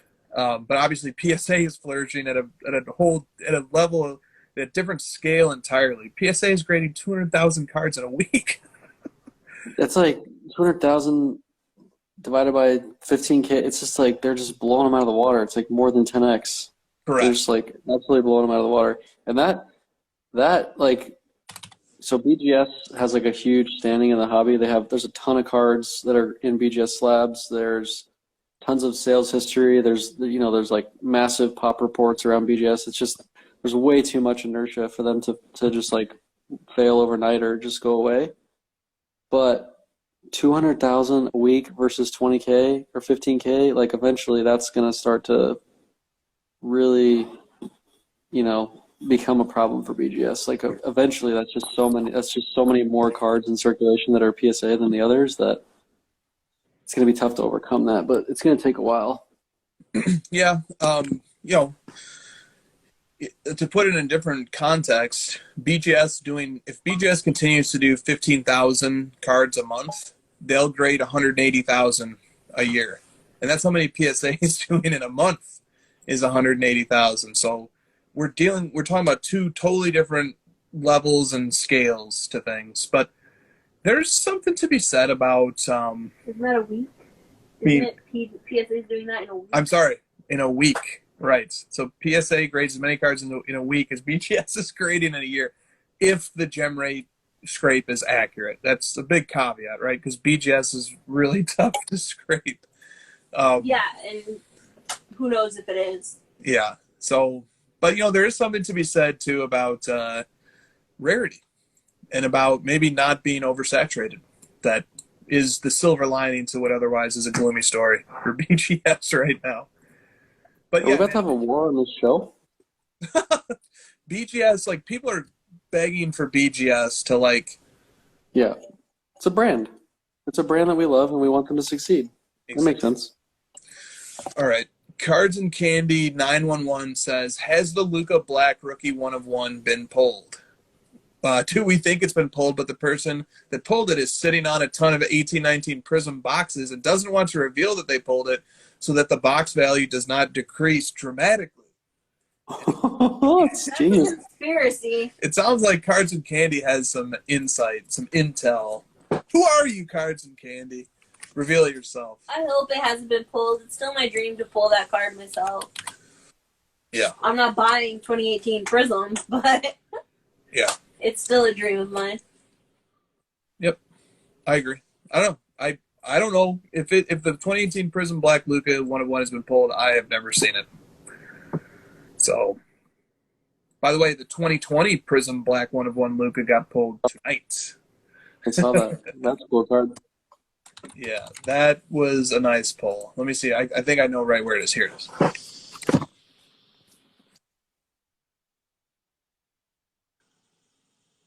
Is that a card you'd be interested in if it was like, 5 years ago and it wasn't $1 billion?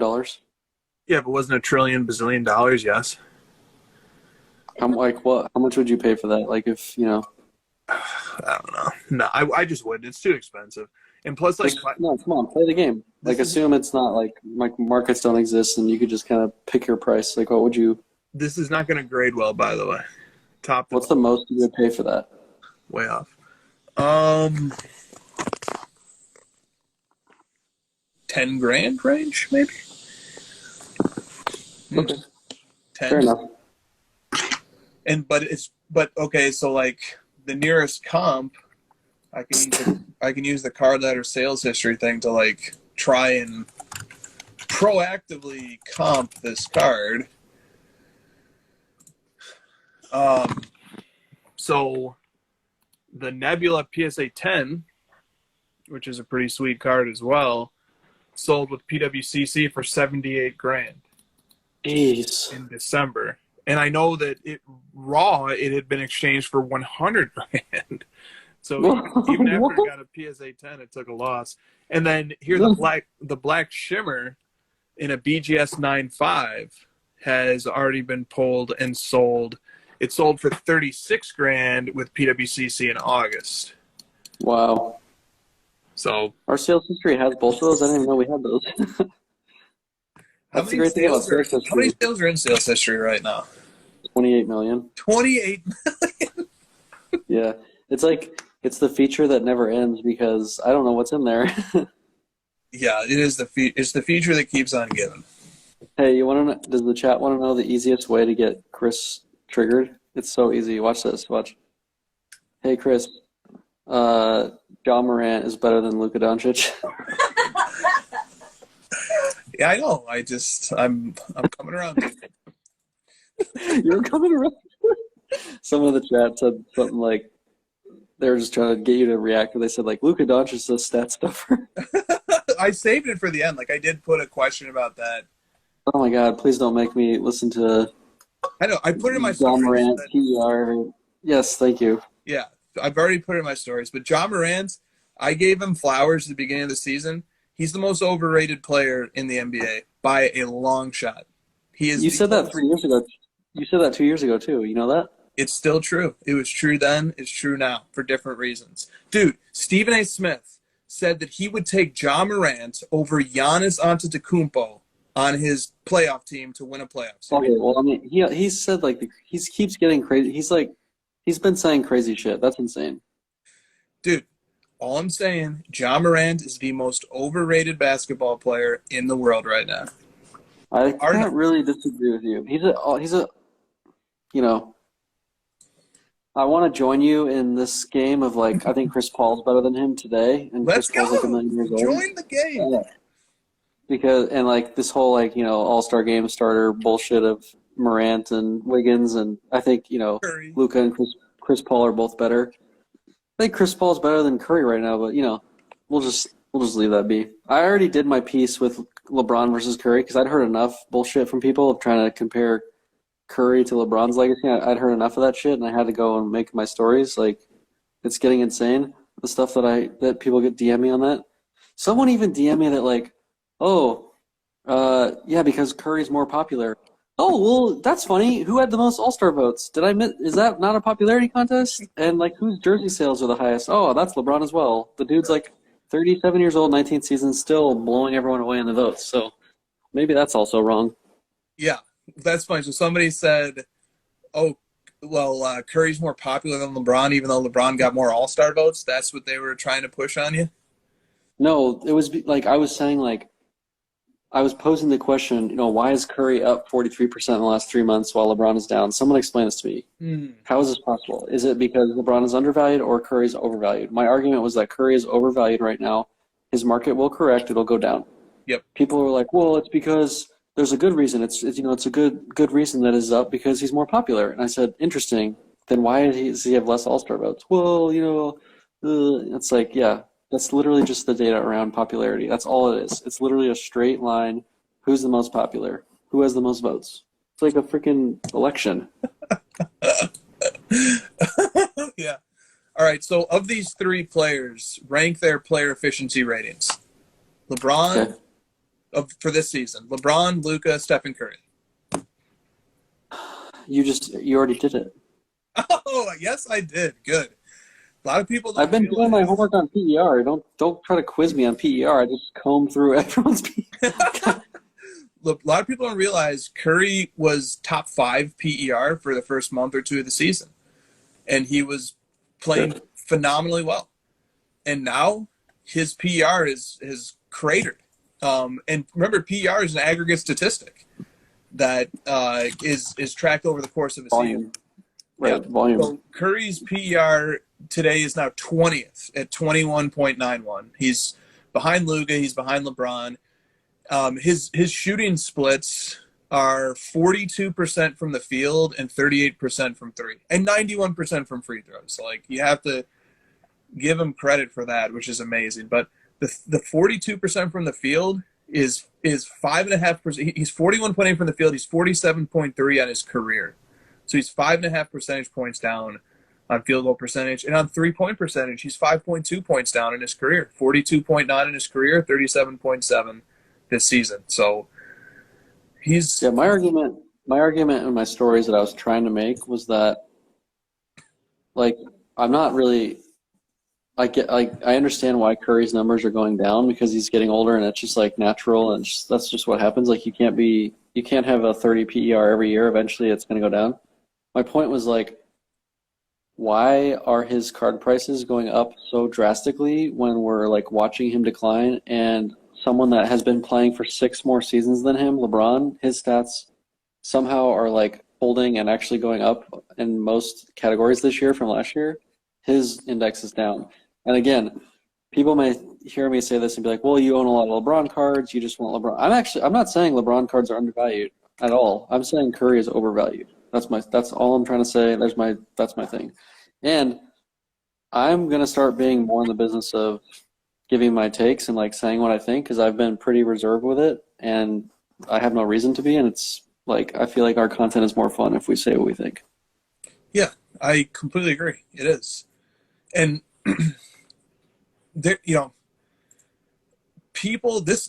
think the NBA is the biggest blown opportunity in terms of a sports franchise of all the professional sports.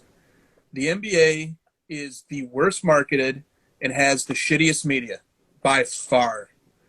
In the NBA, the best NBA media product to exist is extremely lowbrow, not analytical, and doesn't actually enhance the enjoyment of the game whatsoever. So what's the best NBA media show by a mile? TNT. The Shaq, Kenny, and then also the Wade, Shaq, and Lefko shows, right? And Barkley. That's a lowbrow. Barkley one. Clearly, we're talking about the Barkley one. Yes.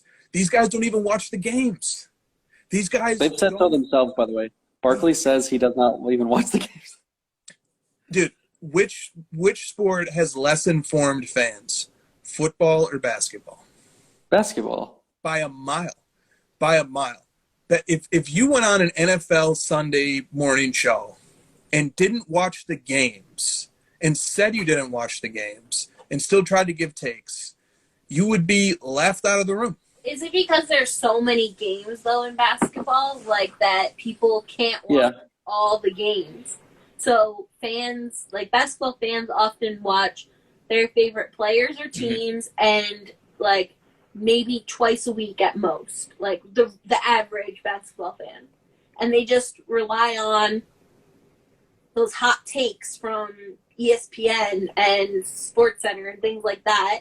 Whereas, like, they relate with Barkley saying, I don't watch the games. Yeah, but here, I'm going to tell you, all right, good points. I'm glad you made them. I'm going to tell you why it matters. Oh, I believe it matters. The NBA media is completely tanking the ability of the NBA to break through as a truly global ascending sport rather than a crashing embarrassment of a professional league. And the media's doing it. I'm going to tell you, I will give you the one data point, but there's millions. 0 media people voted for Luka to start in the All-Star game. 0. Okay? And the main reason given for Morant is his team has a better record. Morant has a worse record than Luka does. Luka's 22-12, Morant's 22-15. The 2 times they played head-to-head, Luka averages a 30-point triple-double, average margin of victory, 22.5 points. 0 media votes, okay, 0 for Luka over Morant, even though the argument for Morant is his team is better. Morant's team without him is 11-2. Luka's team without him is 6-9. These media guys who are basing their votes on narratives that are factually incorrect because they don't know the sport. They don't know what's actually going on beyond just, I'm going to pull up the conference standings. I'm going to look at, averages.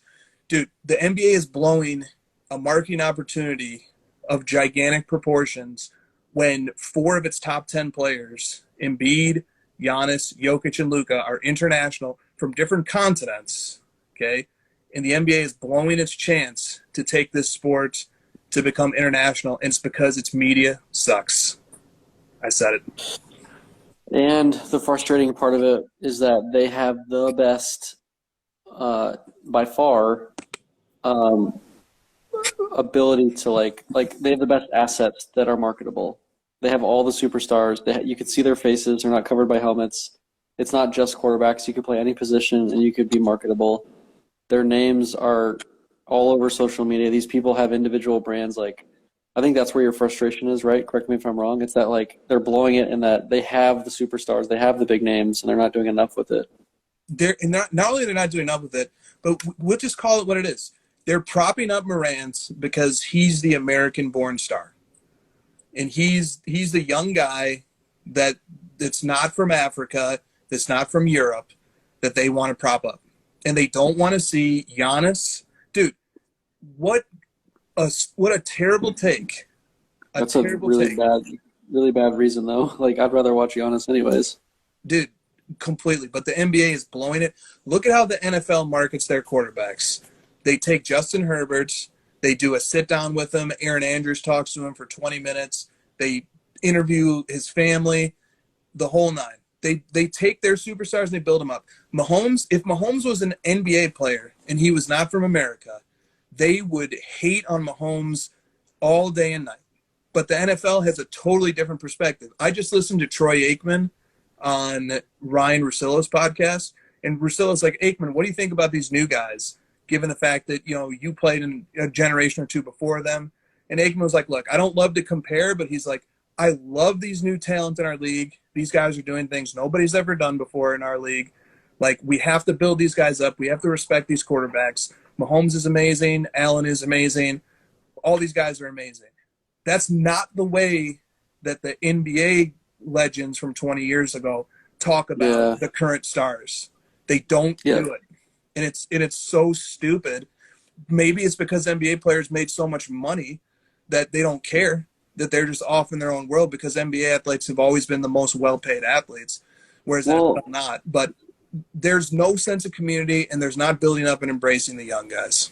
I think that can change, though. I think if we're gonna pose these problems, let's like attempt to come up with some solutions. I think the NFL, to your point, has hired people in the media to guide them towards more analytics, getting more spotlight on the players. Tony Romo, I think, was a big part of this, like bringing in someone that was very analytical and bring in like he's very entertaining, but he's more focused on like getting the facts right about the sport and understanding the plays that are going on.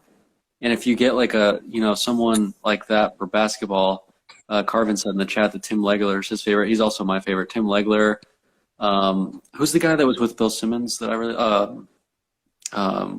Zach Lowe, like guys like that who are more focused about the data and analytics and like understanding the game better. I think we can get to that point. Honestly, like to your point, I think Barkley is holding it back quite a bit because he's what's been so successful, and like people want to like emulate what Barkley's doing and just sort of like watching it nonchalantly and saying whatever they feel like. But I don't know, man. Yeah. Look, here's Charles Barkley's analysis in a nutshell. Charles Barkley says he doesn't like analytics. He feels like it's ruining the game. Why? Because 2-point shots are higher percentage shots that are likelier to go in than threes. Charles, you just did analytics, my friend. That's all analytics is looking at the likelihood of shots that are going to go in and extrapolating from it. Some of the stuff that gets said is insulting to the intelligence of the average person. But I have no issue with Charles Barkley. He's an incredible entertainer. That show is the funniest, most entertaining sports show on the planet. Ernie is amazing and a legend. Shaq and Kenny are great too. But it's not serious. It doesn't take the sport serious. And then you were talking about in-game commentary with Tony Romo.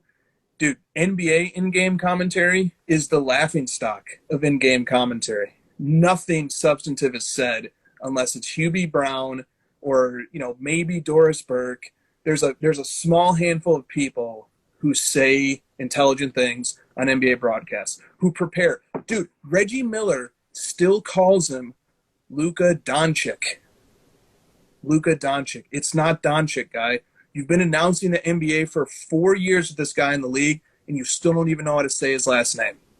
You're not preparing. You're not taking it seriously. You're mispronouncing a guy's last name. After 4 years. Half the time, all they do is talk about back in the day. Yes. Like, when they comment, like, they Look, nobody in the NBA all the time, and they're like, well, back in my day, and this happened back during in the a day, game, stories. like, when I played, and they're missing the game in front of them. Okay, here's my bottom line. Nobody is standing up and saying the NBA needs to do better media because there's this perception out there that NBA media coverage is amazing. It's not. It's not. And the NBA has intelligently allowed people to like use clips and stuff on Twitter, so it's like a social media hit. But you guys are not seeing the bigger picture. The NBA is the most accessible global game. Even soccer, soccer, you can't play soccer as one person. You're just running around kicking a ball into a net and retrieving it. Dude, basketball can be played as one person. All you need is a round object that bounces and a bucket to throw it in. It's a global game. Basketball should be the biggest sport on the face of the earth. It should be bigger than soccer. It's more accessible than soccer. Okay? But instead, it's this dwindling domestic sport with pockets of support in China and pockets of support in Europe. They are floundering and they're squandering what should be the greatest sport in the world, and it starts with the shitty media. Dude, I learned so much when I watch football games because they teach me about like I learned a lot about cover 2 this year and how like why teams play cover 2 against Mahomes because like they're just dropping because they're putting more people in coverage and it's making Mahomes have to like throw into double coverage versus like Mahomes picking apart the blitz because he's able like I know all this stuff now. Whereas basketball, the other night someone asked Chris Paul like, how are you able to beat the defense? And he's like, because they play drop coverage and I just fucking shoot because they leave me open. And it was like, how does the average fan not know about drop coverage at this point? Because nobody fucking talks about it. No announcer has once ever said on a live fucking game, this is a drop coverage. This is why Chris Paul's getting these open jumpers in the paint. Because they're letting him do it. Because they're actually like keeping the center away from him. And then when they run the pick, the guy is being picked and the center is dropping back, so there's literally nobody guarding him on a jumper, so he takes the jumper. Nobody's talking about that. They're like, oh, Chris Paul's this maestro. It's the fucking defense that's letting him do it. You have to know what Chris Paul's reading. Like, give me the analysis on that. Hubie Brown, to your point, is the only one who even talks about it.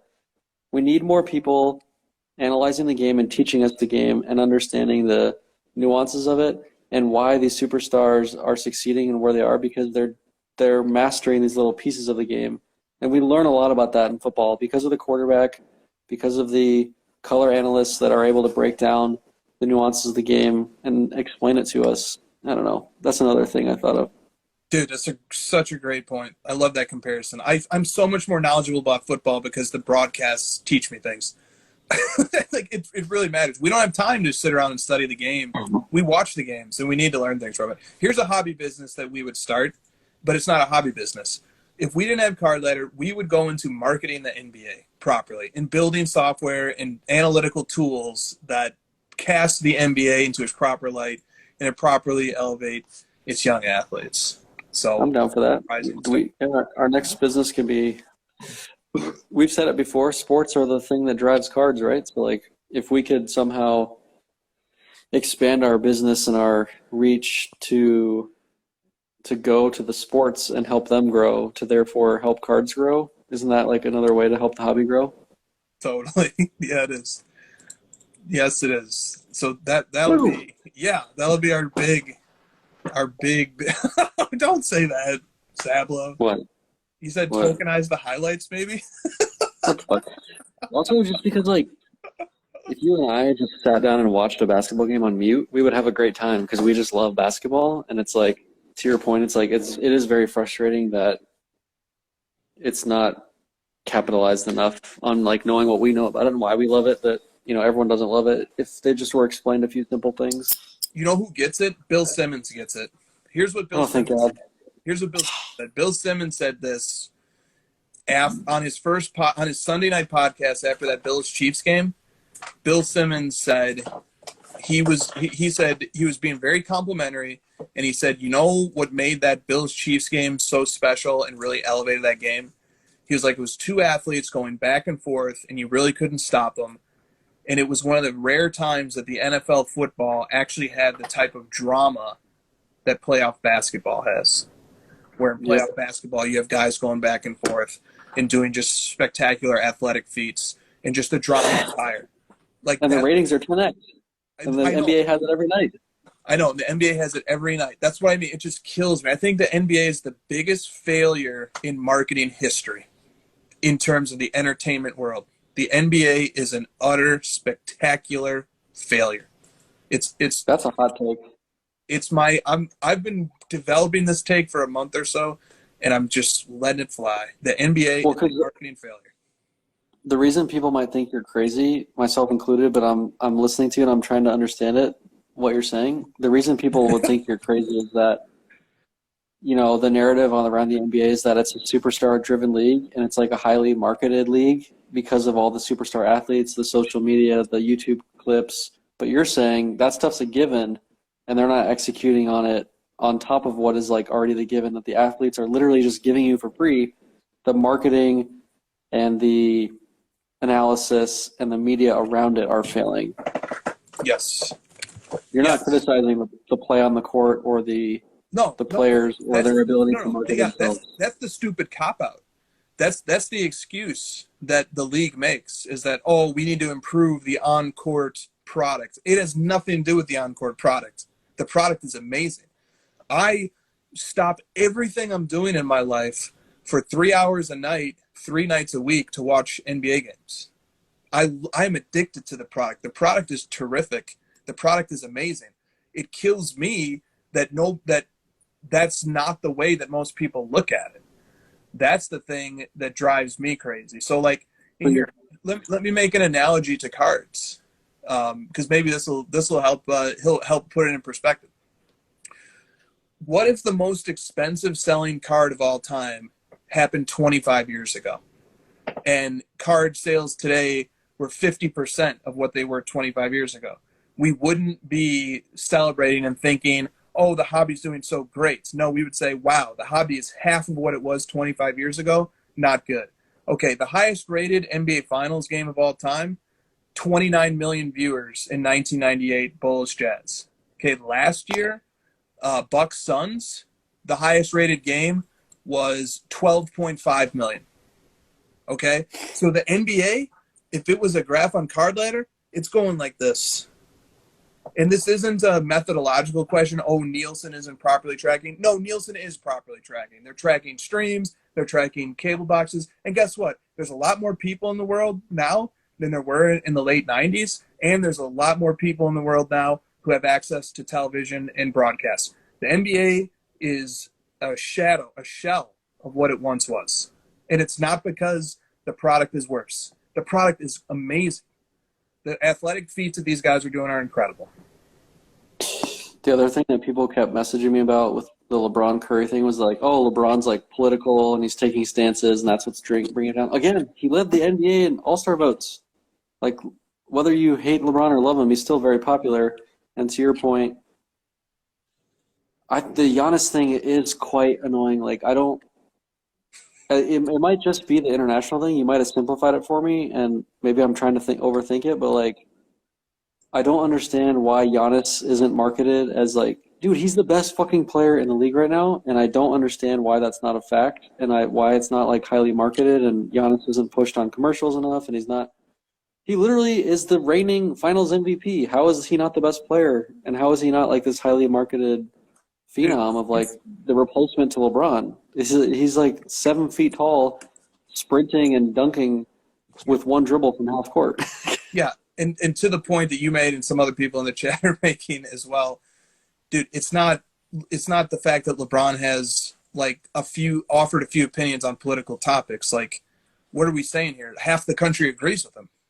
Half the world agrees with him, roughly. So it's not that. It's not that like, oh, all of a sudden he says something and now 1% of people are aligned with him or are not. That's just factually not true.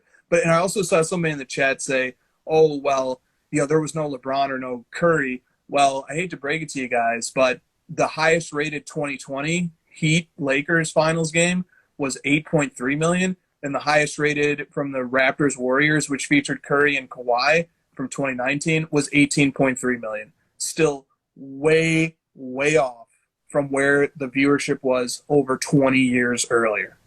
That is a failure. That's just a failure of marketing. So maybe it's also just that like we just don't have Michael Jordan anymore. Did you think about that? Nah, it's not that. It's not that, because Michael Jordan is a product of his era. Michael Jordan happened to come of age when the game was being taken international, and you had the Dream Team and the Bulls dynasty and so on and so forth. But the league has never been starved of great dominant players. Like you said, we have one with Giannis, we have LeBron, we have Curry, we have lots of really great dominant players in this league right now. The problem is not a lack of star talent or special players. It's just not. And I don't even want to fall into the habit of making excuses for the NBA. Even taking away, star power or this or that or whatever. Dude, the NBA on its most fundamental level is the most accessible sport. All you need is a round object that bounces and a basket. Football, you need equipment, you need team, you need at least one other person to throw the ball with you. You need things. With baseball, same thing. Basketball, it's so accessible, it's so easy. Basketball too. It's a younger sport than football. It's a younger sport than baseball. It's just the time is now to start taking this sport to where it can go. So, yeah. So also I disagree. On Giannis is one of the 5 best players, maybe one of the 3 best. But there's a couple guys you can make an argument for. But you don't need to have the best. You don't need. He's better than Ja Morant. Yeah, but he's like. Do you ever see Giannis anywhere? No. Like seriously, I mean, he's a very affable personality too. Very affable. Very, very funny. Tells dad jokes. Dude, he was eating chicken wings in the press conference, like laughing at reporters. He's intelligent too. He knows what's going on. He's aware. Like he also has an amazing story. Great story. He does. Such a hardworking guy. Yeah. Yeah. No, it's just ridiculous. The NBA is just dropping the ball. But you should probably be more upfront about like you don't hate Ja Morant. It's that why is Ja Morant getting this love and these other guys are not when they're clearly like statistically superior. Did I say a bad word about Morant? No, I mean it could be taken that way just based on like I can't be responsible for people being stupid. I'm just not going to do that. I didn't say a bad word about Ja Morant. Didn't say a single bad word about him. If people take it that way, at a certain point, the effort to sugarcoat things for sensitive intellects is not worth the effort. If I say a bad word about Ja Morant, somebody call me out. I don't think I said a bad word about him. There you go. We're not playing these games when it comes to our NBA fandoms.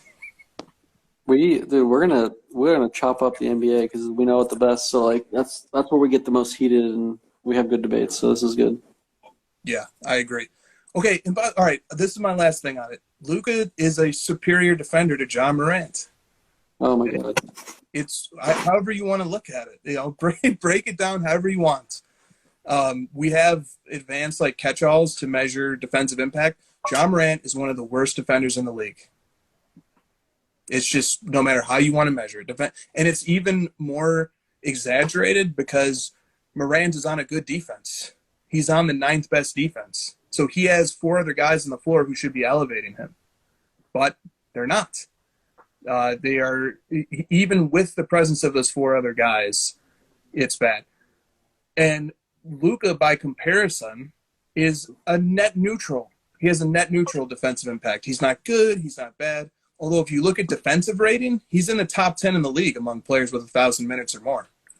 So, but defensive rating is a team statistic. Catch-all metrics are supposed to be. Is that not you saying a bad thing about Morant? He's bad at defense? Yes, I am saying he's bad at defense, but it's not me saying it. It's a catch-all metric from 538 called Raptor that's designed to measure defensive impact. And Morant is in the bottom 60 players. He's among the 60 worst. So it's not me saying it. It's me regurgitating it and bringing it to the light. And look, if somebody says something that's blatantly untrue, like Morant is a better defender than Luka is, and it's a falsehood, what should I just accept that or not? Or should I say, no, that's a false statement because it's false? I'm just letting you go. This is your time. Yeah, all right. I've gone for long enough. I'm sorry to hold this but you did bring the topic up knowing that it would trigger me. So that was like 45 minutes. I don't even remember doing that. Okay. All right. It's been. I'll learn my lesson one of these weeks. Okay. All right. We are at about 2 hours and 23 minutes, but there's a lot of questions left here. Do you want to go through a few more? Yeah, let's rapid fire some. All right, let's rapid fire some. From Cards and Candy 911. How many people in the hobby are over leveraged? Ooh, a lot. Over leveraged in the sense that, like, you mean like things were going well, so then they doubled down and like borrowed against their own value and kept going? Probably a lot. Yeah, like people who I actually looked up the word over leveraged to try and figure out how I was going to answer this question. Over leveraged, when referring to a company, means it's just taking on too much debt. Yeah. To continue, like, assuming that the growth is going to continue and you just take on debt to keep going. Probably a lot. I know one. Yeah, Mark's Cards. Yeah, I don't know. I think it's a small number personally, but that's just my own bias of who I know. I don't know a single person who's over leveraged. I don't know a single one. That's just me. Okay. Who is the person that I know, if you can say?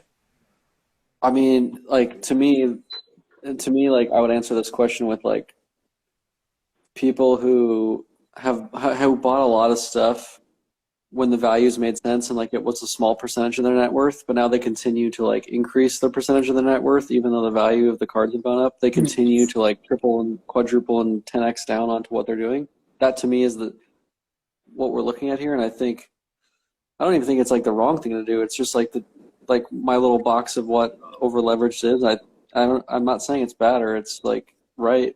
It's just, I think people are just, the hobby's going well and let's just keep going. Who cares? Yeah, I agree with that. If we're going off the definition of, like, over leveraged, meaning that you've taken on too much debt, I don't know a single person who's taken on debt to buy cards. And I think that's a really dangerous, risky, silly thing to do. But I know people do it. I know there are people out there who run up credit card debt or, have found other ways to borrow against the concept of buying cards, but I think it's really dangerous to do that. But I don't think there's a perception out there that, like, oh, this hobby, there's so many people who have racked up so much debt. From a debt point of view, I don't think that's true necessarily, at least not in my experience. But from the point of view of, like, are people having high percentages of their net worth in cards? Like, yeah, that's definitely true. That's completely. Maybe we should, I don't know if it's valuable for our audience, but, like, we try to do a nice balance of, like, trying to be realistic with different things, like, trying to, help people not blow all their money buying the latest prospect and following the hype of Kaboom and things like that. Do you think it'd be valuable potentially for us to,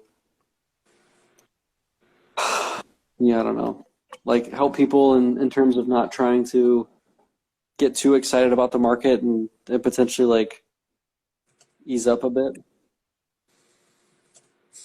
Yeah. In terms of, like, your spending habits and, like, what percentage of your what percentage of your income you allocate towards new cards, or do you think we should just stay out of that game? If I was a person qualified to give that advice, I'd happily give it. But I'm not. I'm not a person who's a financial advisor, and it's just not an area of expertise for me. But I am a person who observes social settings and knows people in the hobby and listens to what people say. So I can comment on things like, I don't think there's a lot of people who are in debt that I know in my circle. In fact, I don't know any who are into debt over cards. Yeah, but would you really know? Like, would they tell you? Like, I can't pay my credit card bill because I spent too much on eBay? There's going to be epistemological shortcomings in every facet of life. I'm telling you, based on my observations of my surroundings, the people that I know, that none of them are in debt. But that's a biased sample. It's Michael Jordan collectors. it's a biased guys who are rich for Michael Jordan cards. Yes, it's guys who are doing quite well, especially guys who have been around for a long time. But when it comes to like giving advice and stuff, I'd love to be able to help. And maybe somebody like you is better positioned to help if you're comfortable doing it. But it's just, for me, it's just not an area of expertise. Well, I don't know that I'm like qualified or I don't have some sort of license. I just feel like I can draw from my own experience, and I am fairly opinionated on the topic, that, I think the people that have done the best with it in this regard are the ones who are, like, frankly, like, they have their shit aligned outside of cards, and they have like a very stable foundation in the rest of the life, and they're able to determine, hey, I make X amount of money in my daily life outside of cards, and I'm able to be wise about my spending, and I have enough free cash flow that I can go at this hobby pretty hard and be pretty risky with it. There's just some sort of balance within that I feel opinionated about. And, on the topic of like, I always joke about the Honda Civic, but the reason I drive the shitty car is that I'm making this trade-off that, like, I'm not going to spend all my money on having a BMW and also spending on cards. I have to give on something. I have to figure out, hey, I want to spend a lot of my money on cards, and so in order for me to be able to do that, I have to make sacrifices in other worlds so that I'm not over leveraging myself. So I don't know. I'm just like opinionated on stuff like that. I think you have your way of going about it. You've obviously been very successful at it, and I think people would value your opinion. So I don't know. My thought process went to, would people find it valuable for us to share our experiences on that front? Yeah, I like what you just said a lot. And like, I like that we're giving opinions more on stuff sometimes lately, because it's good. Okay. It's good to have opinions. I take a very purist approach to collecting. Super annoyingly, obnoxiously purist.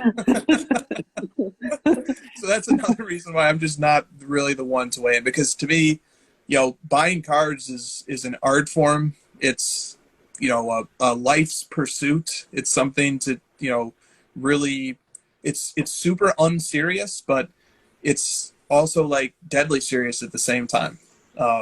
It doesn't make a lot of sense, but look, in 2018, we were a one-income household living in Los Angeles, racking up law school debt, and we went out and cleared out our bank account to buy a case of NT basketball. Right. So we might not be the best people. Like, we still paid our rent and our bills that month, but we might not be the best people to tell people when they should and should not spend money. Okay, so Josh said he's got opinions, and he's got some basis to give them. I said I'm not sure if I'm not qualified.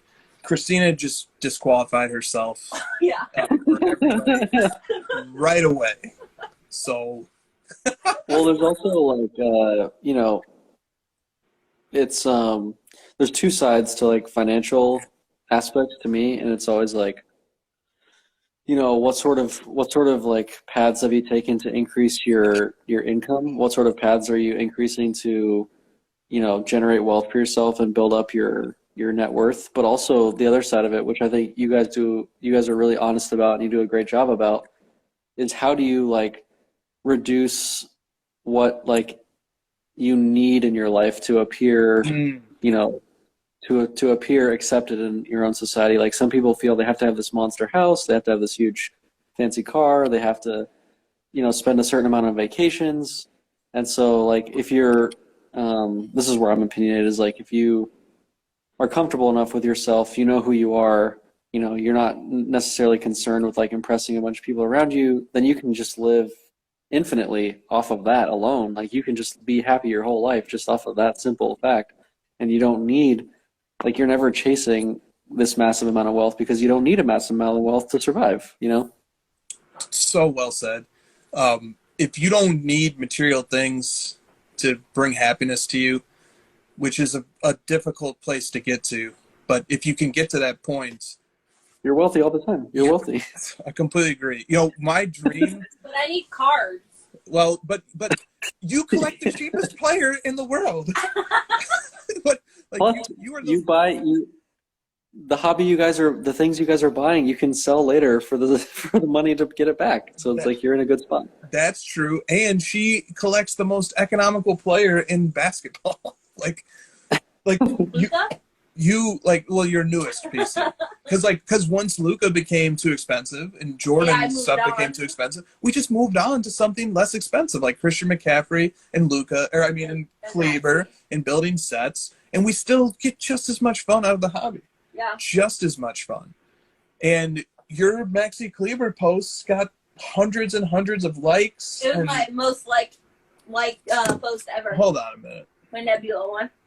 Hold on. Yeah, because she's hitting on that thing where we've talked about this so many times, and it's like we've gotten deeper with it more recently with like this, collecting the secondary player. But you get more fanfare about like hitting the monster cards than you do having the mediocre cards of the big players. Yeah. Totally. Well said. All right, so check this out. Christina got 616 likes and 118 comments on this. That's crazy. Kleber. And look, and Christina has 3,600 followers. 35, yeah. That's a lot of likes. That's a lot. That's really good. All right, and then she posted the first ever Net Marbles Luka 1 of 1, like the first one, and it got 433 likes. And 47 comments. Like she got more love for this Kleber than she did for like a Luka card, a 1 of 1 from Net Marbles. It's like. And that's the beauty about the internet, is that like, being genuine and like being who you are is winning the day versus like having a bunch of money. Yeah. And like having the most expensive thing to flash off and flex and stuff. So there's a lot to be said for that. Dude, I could paint you a picture of someone who makes 50 grand a year who has more wealth than someone who makes 200 grand a year, depending on the lifestyle they live, what brings them happiness, their like sort of, their MVP of what they need to survive, their minimum like bills they have to pay to survive. It's pretty easy to paint that picture. So you can almost make yourself wealthy just by like the mindset shift, Dude, mindset shift is everything. People will like message me sometimes and be like, "Oh, why don't you guys just get interns to dump cards into Card Ladder?" Like, what do you mean? I love putting cards into Card Ladder. Like, I love working on this product. I love having a standard of excellence for this product that's like an intern couldn't pull off. Like, me enjoying my work is very important. That's that mindset shift. Like back when I was in university, my idea of a perfect life was just like continuing to study and learn things for life, and moving on to one topic, moving on to another, mastering ones that are super interesting, mastering ones that are challenging. That was it was a utopian vision. It was almost like socialistic, because I just, had a point of view, just let everyone have a minimum amount, let everyone pursue their passions and pursue their passion projects and study and unleash their creativity. And I know that's not going to work for most people, but man, I really love being in that environment. And then transferring over into cards. Cards is also a very cerebral academic pursuit, especially like maintaining a software company that's focused on data and research. So like people fundamentally don't understand what we do and why we love doing it when they ask things like, wouldn't you love to just hire somebody to do your job for you? No, we like our jobs. We like doing what we do. Yeah, man. This like branch of topic is the crossover to me. Like it's just, we're not like tied into one specific topic, or we're not focused on, pumping a certain company over and over. Like we just sort of like say whatever, and we'll see where it goes. 100%. 100%. By the way, the reason why it shows that the account I was looking at is not following Christina is because I'm logged into the card letter account, which follows nobody. Nobody. Oh, that was almost a little bit of drama right there. I'm scrambling to check if I'm following her. Yeah. There's like so many times when I actually like don't follow that many people either. No offense to anyone out there, but like I'll be DMing with someone for like months, and then I like click on their account, I'm like, oh my god, I'm not following them. That's so bad. Yeah, I do that.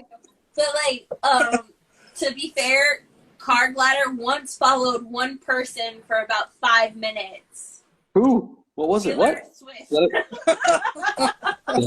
That's like a trivia question. That's a really good trivia question. I thought I was on my personal account, and I was looking at like a story that we had, and I was like, how am I not following her? And I followed her, and then Chris was like, why the fuck are we following Taylor Swift? And I was like, Christina, that's not a bad choice though, let's be honest. it's not. If it was like Justin Timberlake, I would be like, don't unfollow him. I mean, that's offensive. Right, yeah. If it was Justin Timberlake, we would be pod committed. Are you guys watching Ozarks, the new season? Not yet. Is it good? Oh, it's okay. Here, Google. Turn your thing around. I'm not near a computer. Google Justin Timberlake Ozark, and No, I've seen this no. meme. Like, no, it's not a spoiler. Just do it. You're fine. Justin Timberlake Ozark. Maybe type Ruth too. RUTH.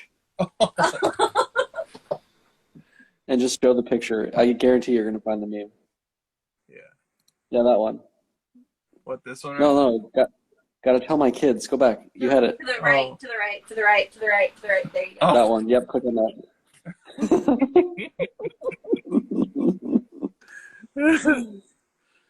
That's so good. Yeah, that is really good. Wow. The new season's freaking amazing. We're almost done with Gotham. We're close. Yeah, Gotham is that's an intense show. Nice. Is that on? Where does one watch that show? Netflix. Oh, perfect. Yeah, it's a really dark show. I don't even recommend it. Like, I like it, but I don't like it. It makes me feel uncomfortable a lot.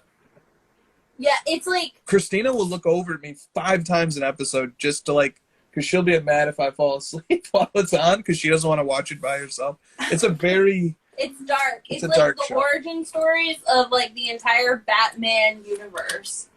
yeah. So it's like really good, but like you see like good people making bad decisions and becoming the villains and the people that they are later in the universe, and like that's what makes it uncomfortable sometimes.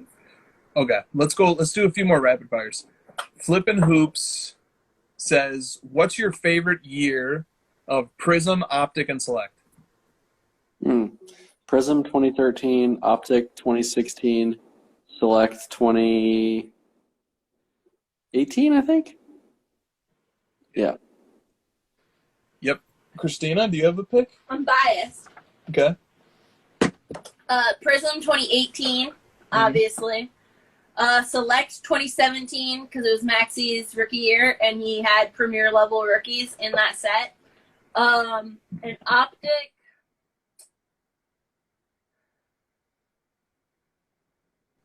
I want to say, I don't know.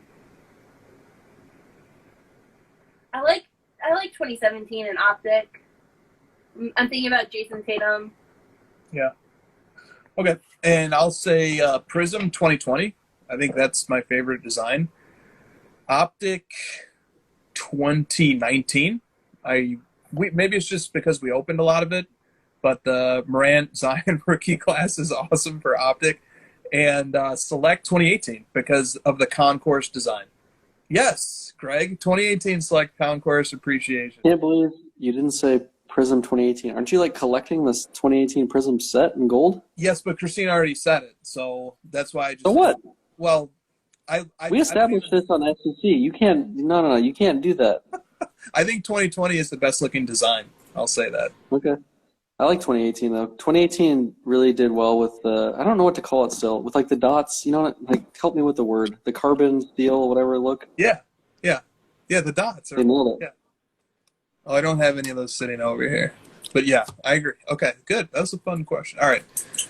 Christina. What's your favorite insert? What's that? What's your guys' favorite insert? We didn't get that question. All right. Ricky Puido wants to know, Christina, will there be a Maxi Kleber Marvel card when Donruss comes out next month? I don't know. Probably not. Probably not. Let's be honest. But if there is, I'm going after it. Green Eye Sports 24 wants to know, are you following college hoops closely? And if not, why not? Yeah, here. This is good. This is really speaking to your marketing thing earlier. I'm not following a single thing because I can't name a single player and they're not marketed. I don't know anybody. I don't know any of the players. Yep, me neither. And pretty much the same answer. Although we will watch March Madness, like that's when we. Oh, of course. I mean, yeah, we're not monsters. March Madness is like you can't replicate that anywhere. It's so good. I always watch March Madness because I just want to watch the smaller schools, just like take on the bigger schools and push them to the end. I love that. Okay. And Chet Holmgren. I love Gonzaga. I do like Gonzaga. So there you go. Gonzaga's cool. They got smoked last year, which hurt my heart because I was rooting for them the whole time. I like Timmy. There's the only player I can name. Holmgren, I do know him. Chet Holmgren, and Drew Timmy is my favorite college player. He does the mustache thing. Remember that? Yeah. Carvin calls out Paulo Banchero, I think his name is. I think he plays for Duke or Kentucky. Man, Isn't this Krzyzewski's last year or next year? I have no idea. But Paulo Banchero, that guy is scary good for his size. He's just like this man among boys who has the skill set of a guard, and he's like 6'10". Duke, yeah. Are you a little worried that we had kind of a down draft class last year, and I can't name a single college player? Is that bad? Let me go to the question. So, oh baby, I like it raw says, with a pretty weak draft class coming up, does the hobby pivot to investing in GOATs, or does it pivot to investing in the prior two draft classes, or what's it going to do? So that's right to your question of draft class last year, this year, maybe aren't super. Last year, you have Anthony Edwards, you have LaMelo, you have two fringe all-stars. Anthony Wiseman, he's injured. I'm talking about this year though. Kate Cunningham. I can't even name anybody else. Oh yeah, Cunningham actually putting up numbers in Detroit. Yeah, your point. I would hope so. You're right. I got what you're saying. Mobley is good, but he's not flashy good. Green in Houston is good, but the team is just really bad. I'm not ringing alarm bells. I'm just bringing the topic up. I can only name a couple rookies from this class, and the upcoming one I can't name a single one. I think part of that is we don't have product though. That's part of it for us for sure. Yeah, for us, I only watch Mavs games and that's it really. Mm-hmm. But I usually know my rookies from product. And nothing's come out yet. Yeah. But still, there's no. But it takes rookies a year to. I don't know. Well, what do you? I'm a little nervous. Yeah, I'm just a little nervous about it. Yeah, me too. Prospects, man. You touched on it earlier. They're an engine for a lot of energy in the hobby. Yeah, and that's coming from a guy who does not invest in prospects at all, and I fully understand the importance of it.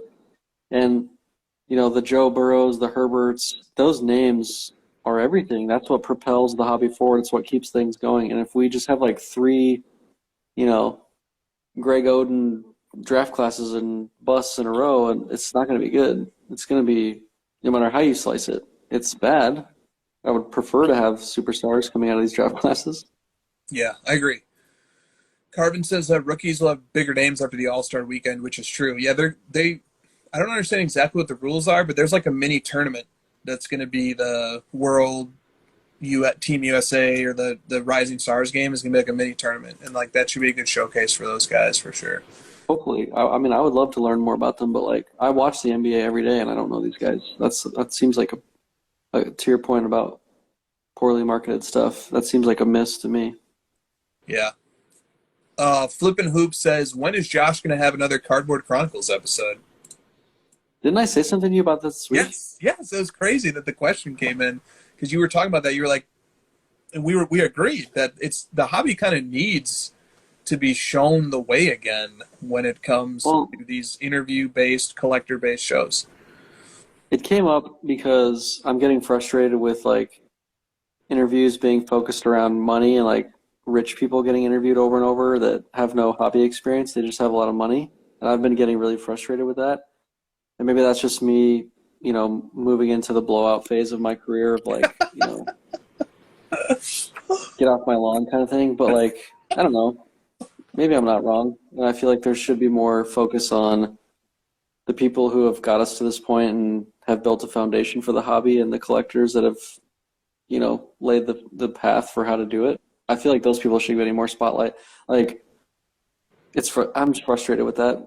I know who has the best cards. I know I know everyone in this hobby who has the best cards. I know where all the best cards are. I know who's been in the game the longest. I know the lay of the land, and those people aren't getting talked about at all.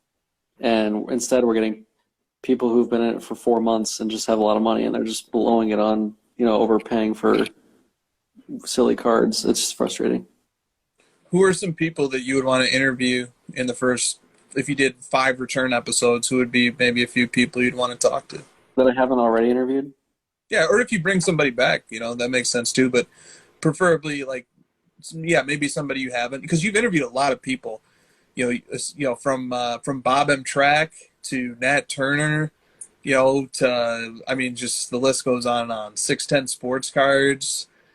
Justin was a recurring guest who was excellent. Always giving the national tips. There's just been a lot of different content, right? Okay. Yeah, I'm thinking of people I haven't interviewed. I don't think I ever gave Windy City Sports Cards like a proper interview. He was on like a panel once for Jordan stuff. MK Sports Cards, Michael. I've never had him on. He's like established himself as one of the best collectors in the world. I think at this point. Those are 2 guys that come to mind right away. Like, those guys aren't going to get. They're just like not overly trying to be in the limelight. That's not their style, and because of that, they're just not going to get onto these big platforms and interviews. And I think that's fine. Like, I don't think they're worried about that, but I would love to give them a platform where, they can go on a channel that only gets 2,000 views, and I think they would love that more. Yeah, definitely. And the quality of the views is... Exactly. Someone messaged me tonight like, oh, hey, I watched your Nat interview or your, one of your earlier interviews. And it's like, I never started that channel to make money. That's silly. I'm not going to, what the fuck? I'm going to make like $100 off a YouTube video. I don't care about that. I made it because I genuinely thought it would improve the hobby, and it was fun for me to interview people who I thought deserved it. Yeah. No doubt. All right. Cards and Candy 911 says, regarding a handshake deal, let's say that 2 days afterwards, the buyer comes back to you and wants to return the card, but you already spent the money, but the buyer still wants the return. What is the right thing to do? And so then I followed up and I said, well, what was the reason for the return? The reason was buyer's remorse and saw another one listed on eBay for cheaper. That's a pretty shitty reason. Yep. But if someone came to me with that reason, I would say, sorry, bud. Yeah, I would too. But the flip side is you might be better off just refunding this guy and then never dealing with him again. Yeah, I agree with that too. It's tough. It almost the reality is it also depends on how much money, sadly. Like, I hate to be that guy, but if it was like $100,000 deal and the card sold for 85, the next week it's like, dude, sorry, bud, I'm not going through $100,000 wire again. Like that's just not realistic. But to your point, if it was a $1,000 deal, it's just not worth your time. You just send them the money back, send them the card, whatever, block them, move on. Yep. Trying to wrap up here. Okay. Kevin Cormier says, which 70s or 80s athlete would be the most collectible if social media had existed during the 70s and 80s? Julius Erving.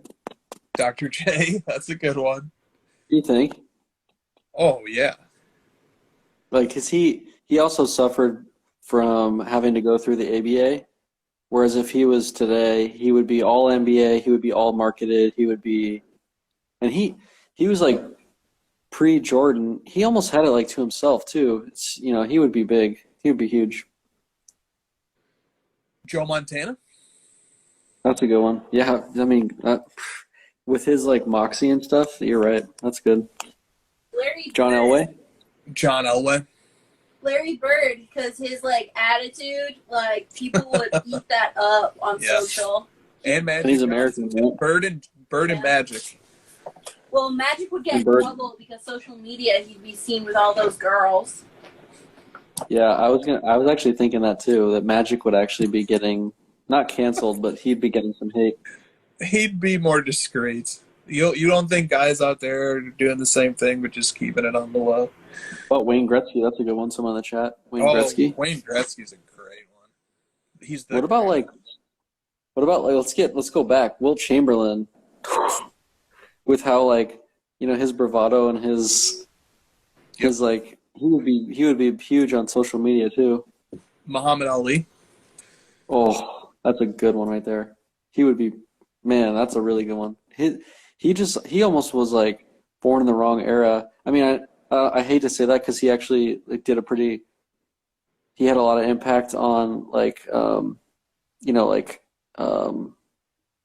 standing up for like the World War, like the not joining the army and stuff like that. So he actually was born in the right era. But I'm saying like if he was born in this era, he would just be so big on social media. He's almost like way bigger than Floyd Mayweather even, like that style of bravado and yeah. Yeah, no doubt. Okay, Greg says Joe Namath guaranteed a Super Bowl, wore fur coats, and smoked cigars on the sideline. So Joe Namath is the real Joey Cigars. Dang. That's great. Yeah, that's a fun question. But what I'm realizing as we talk about it is like even still, a lot of personalities transcended that era and are relevant to us 40 some odd years later. What about Babe Ruth? How would he be perceived today being like, You know what they would say out about of Babe Ruth? shape? Yeah, they'd say Babe Ruth's fat and he's drunk and, ugly. Babe Ruth would get demolished. But maybe, look at how they treat Tyson Fury. I think that's a good comp. Tyson Fury is one of the greatest athletes in the world. He's beloved. This guy fights 15-round heavyweight fights, and he looks like a Teletubby. Yeah, he's got a dad bod. Dude, dad bod that's putting it politely.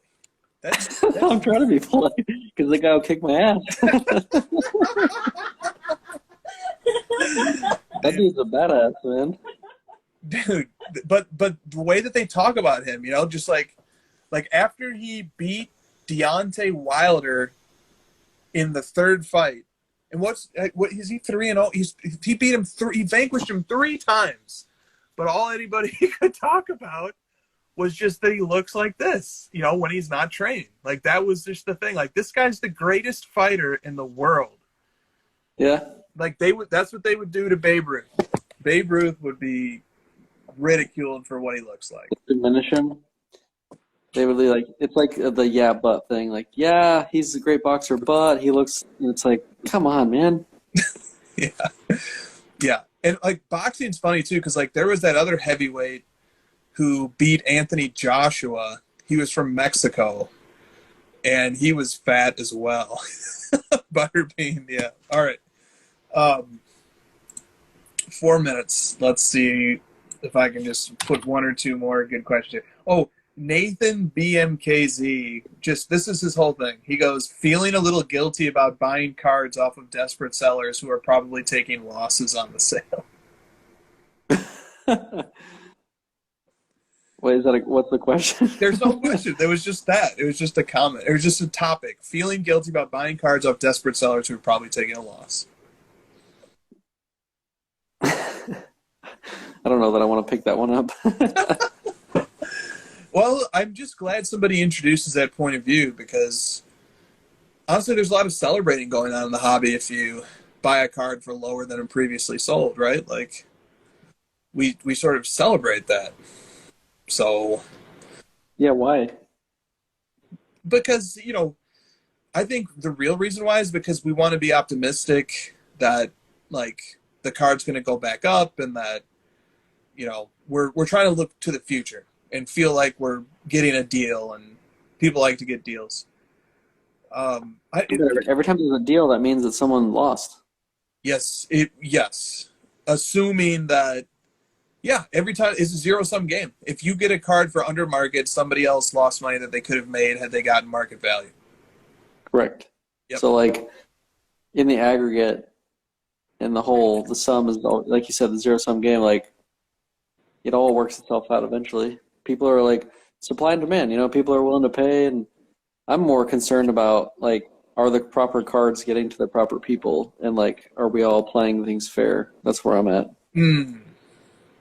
That's why I really don't like the game of, like,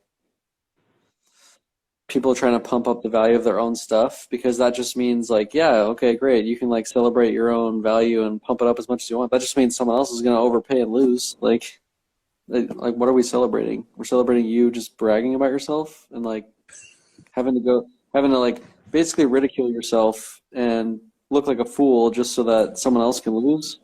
Okay. Yeah, pretty much. Yeah, good. All right, let's all just feel a little bit of guilt when we get a good deal, because this is a zero-sum game. I love buying cards at the last comp, and then because it's a card that I want, and it's a card that person didn't want, so they're selling it, and I have it now. That's just like the plain old boring, pay for the last comp, switch hands, I have a new PC card. That's the boring story I guess nobody wants to hear. That doesn't get in any articles, but that's what keeps the hobby moving forward. Yeah. Fair point. Fair points all around. It's good to be conscientious about not everybody's winning every time. And,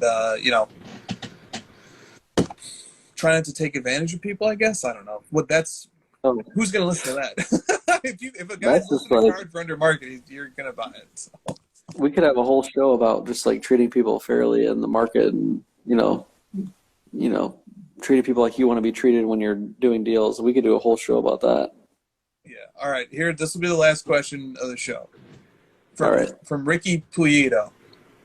Does Andrew Wiggins deserve to be an all-star starter? No, absolutely not. Fuck no. You know why? Because Devin Booker and my team's getting shut out of the all-star starters. Like, number one team in the NBA. I know you don't like this argument because you did a whole thing about it. Number one team in the fucking NBA doesn't have a single. That's ridiculous. I do like that argument.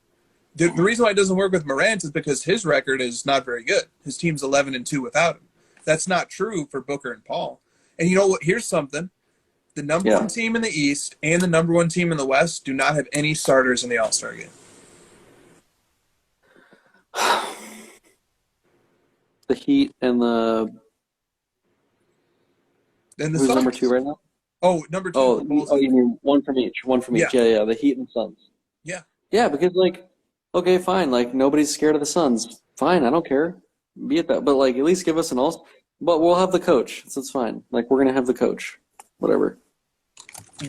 I just want to look up one thing really quick. What was the NBA standings for last year? The Suns All-Star break. Dude, the Suns were 51-21 last year.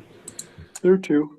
They were the 2 seed, and so So it was only a 72 game. No. Yeah, you're right. Yeah. 22. Yeah, it was a shorter season last year. Okay. So Yep. the Suns' winning percentage last year was 71%, which is really good. This year, the Suns' winning percentage is 81%. They're 39-9. Like, maybe one of the more under-discussed stories this year, because like we all got swept up in the Warriors and the Grizzlies. Ooh. Dude, the Suns improved their winning percentage by 10%. They're the only team in the NBA that still has single-digit losses. They're 4 games ahead of second place. Dude, they're winning 81% of their games. And like Devin Booker, Chris Paul's always been great and a killer, but Devin Booker is better this year. In the game, He took a major step. He took a Yeah. step, and nobody's talking Major about it.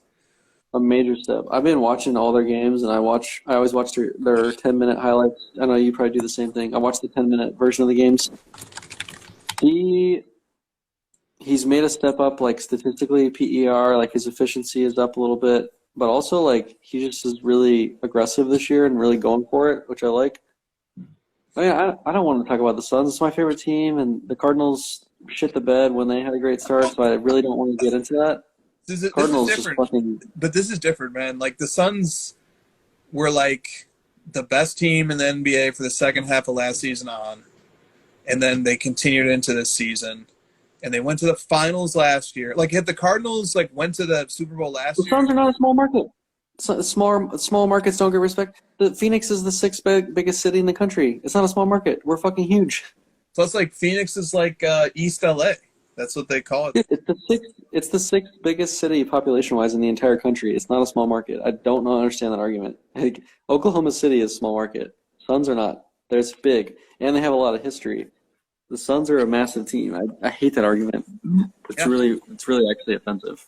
Phoenix is huge. The Suns are getting majorly overlooked, man. Fine. I actually prefer it that way. I don't want to talk about it. We're awesome. All right, great 3+ hours. What was the question though on that one? I had some other point. What was the question again? Was, does Andrew Wiggins deserve to be an All-Star? Yeah. I know what it was. I heard a great point earlier today on the radio here, and it was to like soften the blow for Phoenix fans. But you never hear anyone describe All-Stars in terms of like, oh, he's a 6-time All-Star starter. No, you just hear like 15-time All-Star. So like in the the long-term history of it, like because Booker and CP3 will both be All-Stars, it's not that big of a deal. Yeah, it's not like All-NBA. We're like first team, Exactly. second team, third First team. team. Exactly. All-Star is just to show us how stupid voters are. Yeah, exactly. It's not. I think it's become that way because we know the voting is stupid, and so like, that's after me like ranting and raving about how LeBron's the highest vote getter. So like, I'm using my argument against myself, but as long as you're an All-Star, it counts. Yes, it does. Think about this. Klay Thompson was like the 4th highest guard. Mm-hmm. He hasn't played in 2 years before like the past like 2 weeks. So like, what kind of bullshit is that? Yep. Bullshit. You were an All-Star 3 years ago, therefore we're gonna vote you in. That's what they're saying there. I mean, the fact that like Luka didn't get a single media vote, you said, for a starter when he's coming off All-NBA first team, and the fact that Wiggins was like literally shocked he's a starter, it's like, come on. Yeah, that's a positional thing though. Like Luka was put in the guard bucket. Wiggins is in the front. I hate that. Why can't Devin Booker be a small forward? Like, what does it matter? I thought the league was positionless now. Why are we putting people in buckets again? I don't understand that. Booker definitely can play the 3 all he wants. DeMar DeRozan got voted in as the starting shooting guard. Doesn't he have small forwards? I don't know. I think he is. Like you said, He is. positionless basketball. You could have 3 perimeter players. Which one's the 2? Which one's the 3? He's definitely their small forward. Levine is their starting shooting guard. So, like, he's their small forward. So he got voted in as a guard? How did that happen? I don't know. Somebody put him in that bucket, and that's what he got voted for. But hey, Just pick 5 guys. I totally agree on Wiggins, but like the flip side of the coin in Wiggins is like, decent redemption story for a former number one pick who was written off as a bust, and now he's an all-star. He's nowhere near Stafford in terms of this conversation. Because people don't think it's real. People don't think it's real. Oh, it's real. If you take Wiggins off of that Warriors team, they're not as good. I know. I'm saying in hobby-wise. I think it's not going to be treated the same hobby-wise. Yeah, no. Don't, yeah. I could show 1 million Wiggins cards on eBay right now, and nobody's going to go snipe those. And Stafford is real. That index you showed me, yeah, it's fucking real. Someone sent you a DM that was like, when is Stafford going to get some love? He has like a ton of love. His index is up 100%. Yes, Stafford's getting plenty of love in the hobby right now, and it's deserved. Go Rams. Go Joey Cigars. See you guys next week. Yeah. Card Ladder, the best sports card app on the market. The future of sports cards is here. Card Ladder is the 21st century price guide and market analysis tool for sports cards. The best tools to help you track your cards. Watch the trends, stay informed, compare cards, and track the growth of your personal collection, all in one simple and intuitive platform. Join the innovators, not the imitators. The future is here. The future is now. Card Ladder.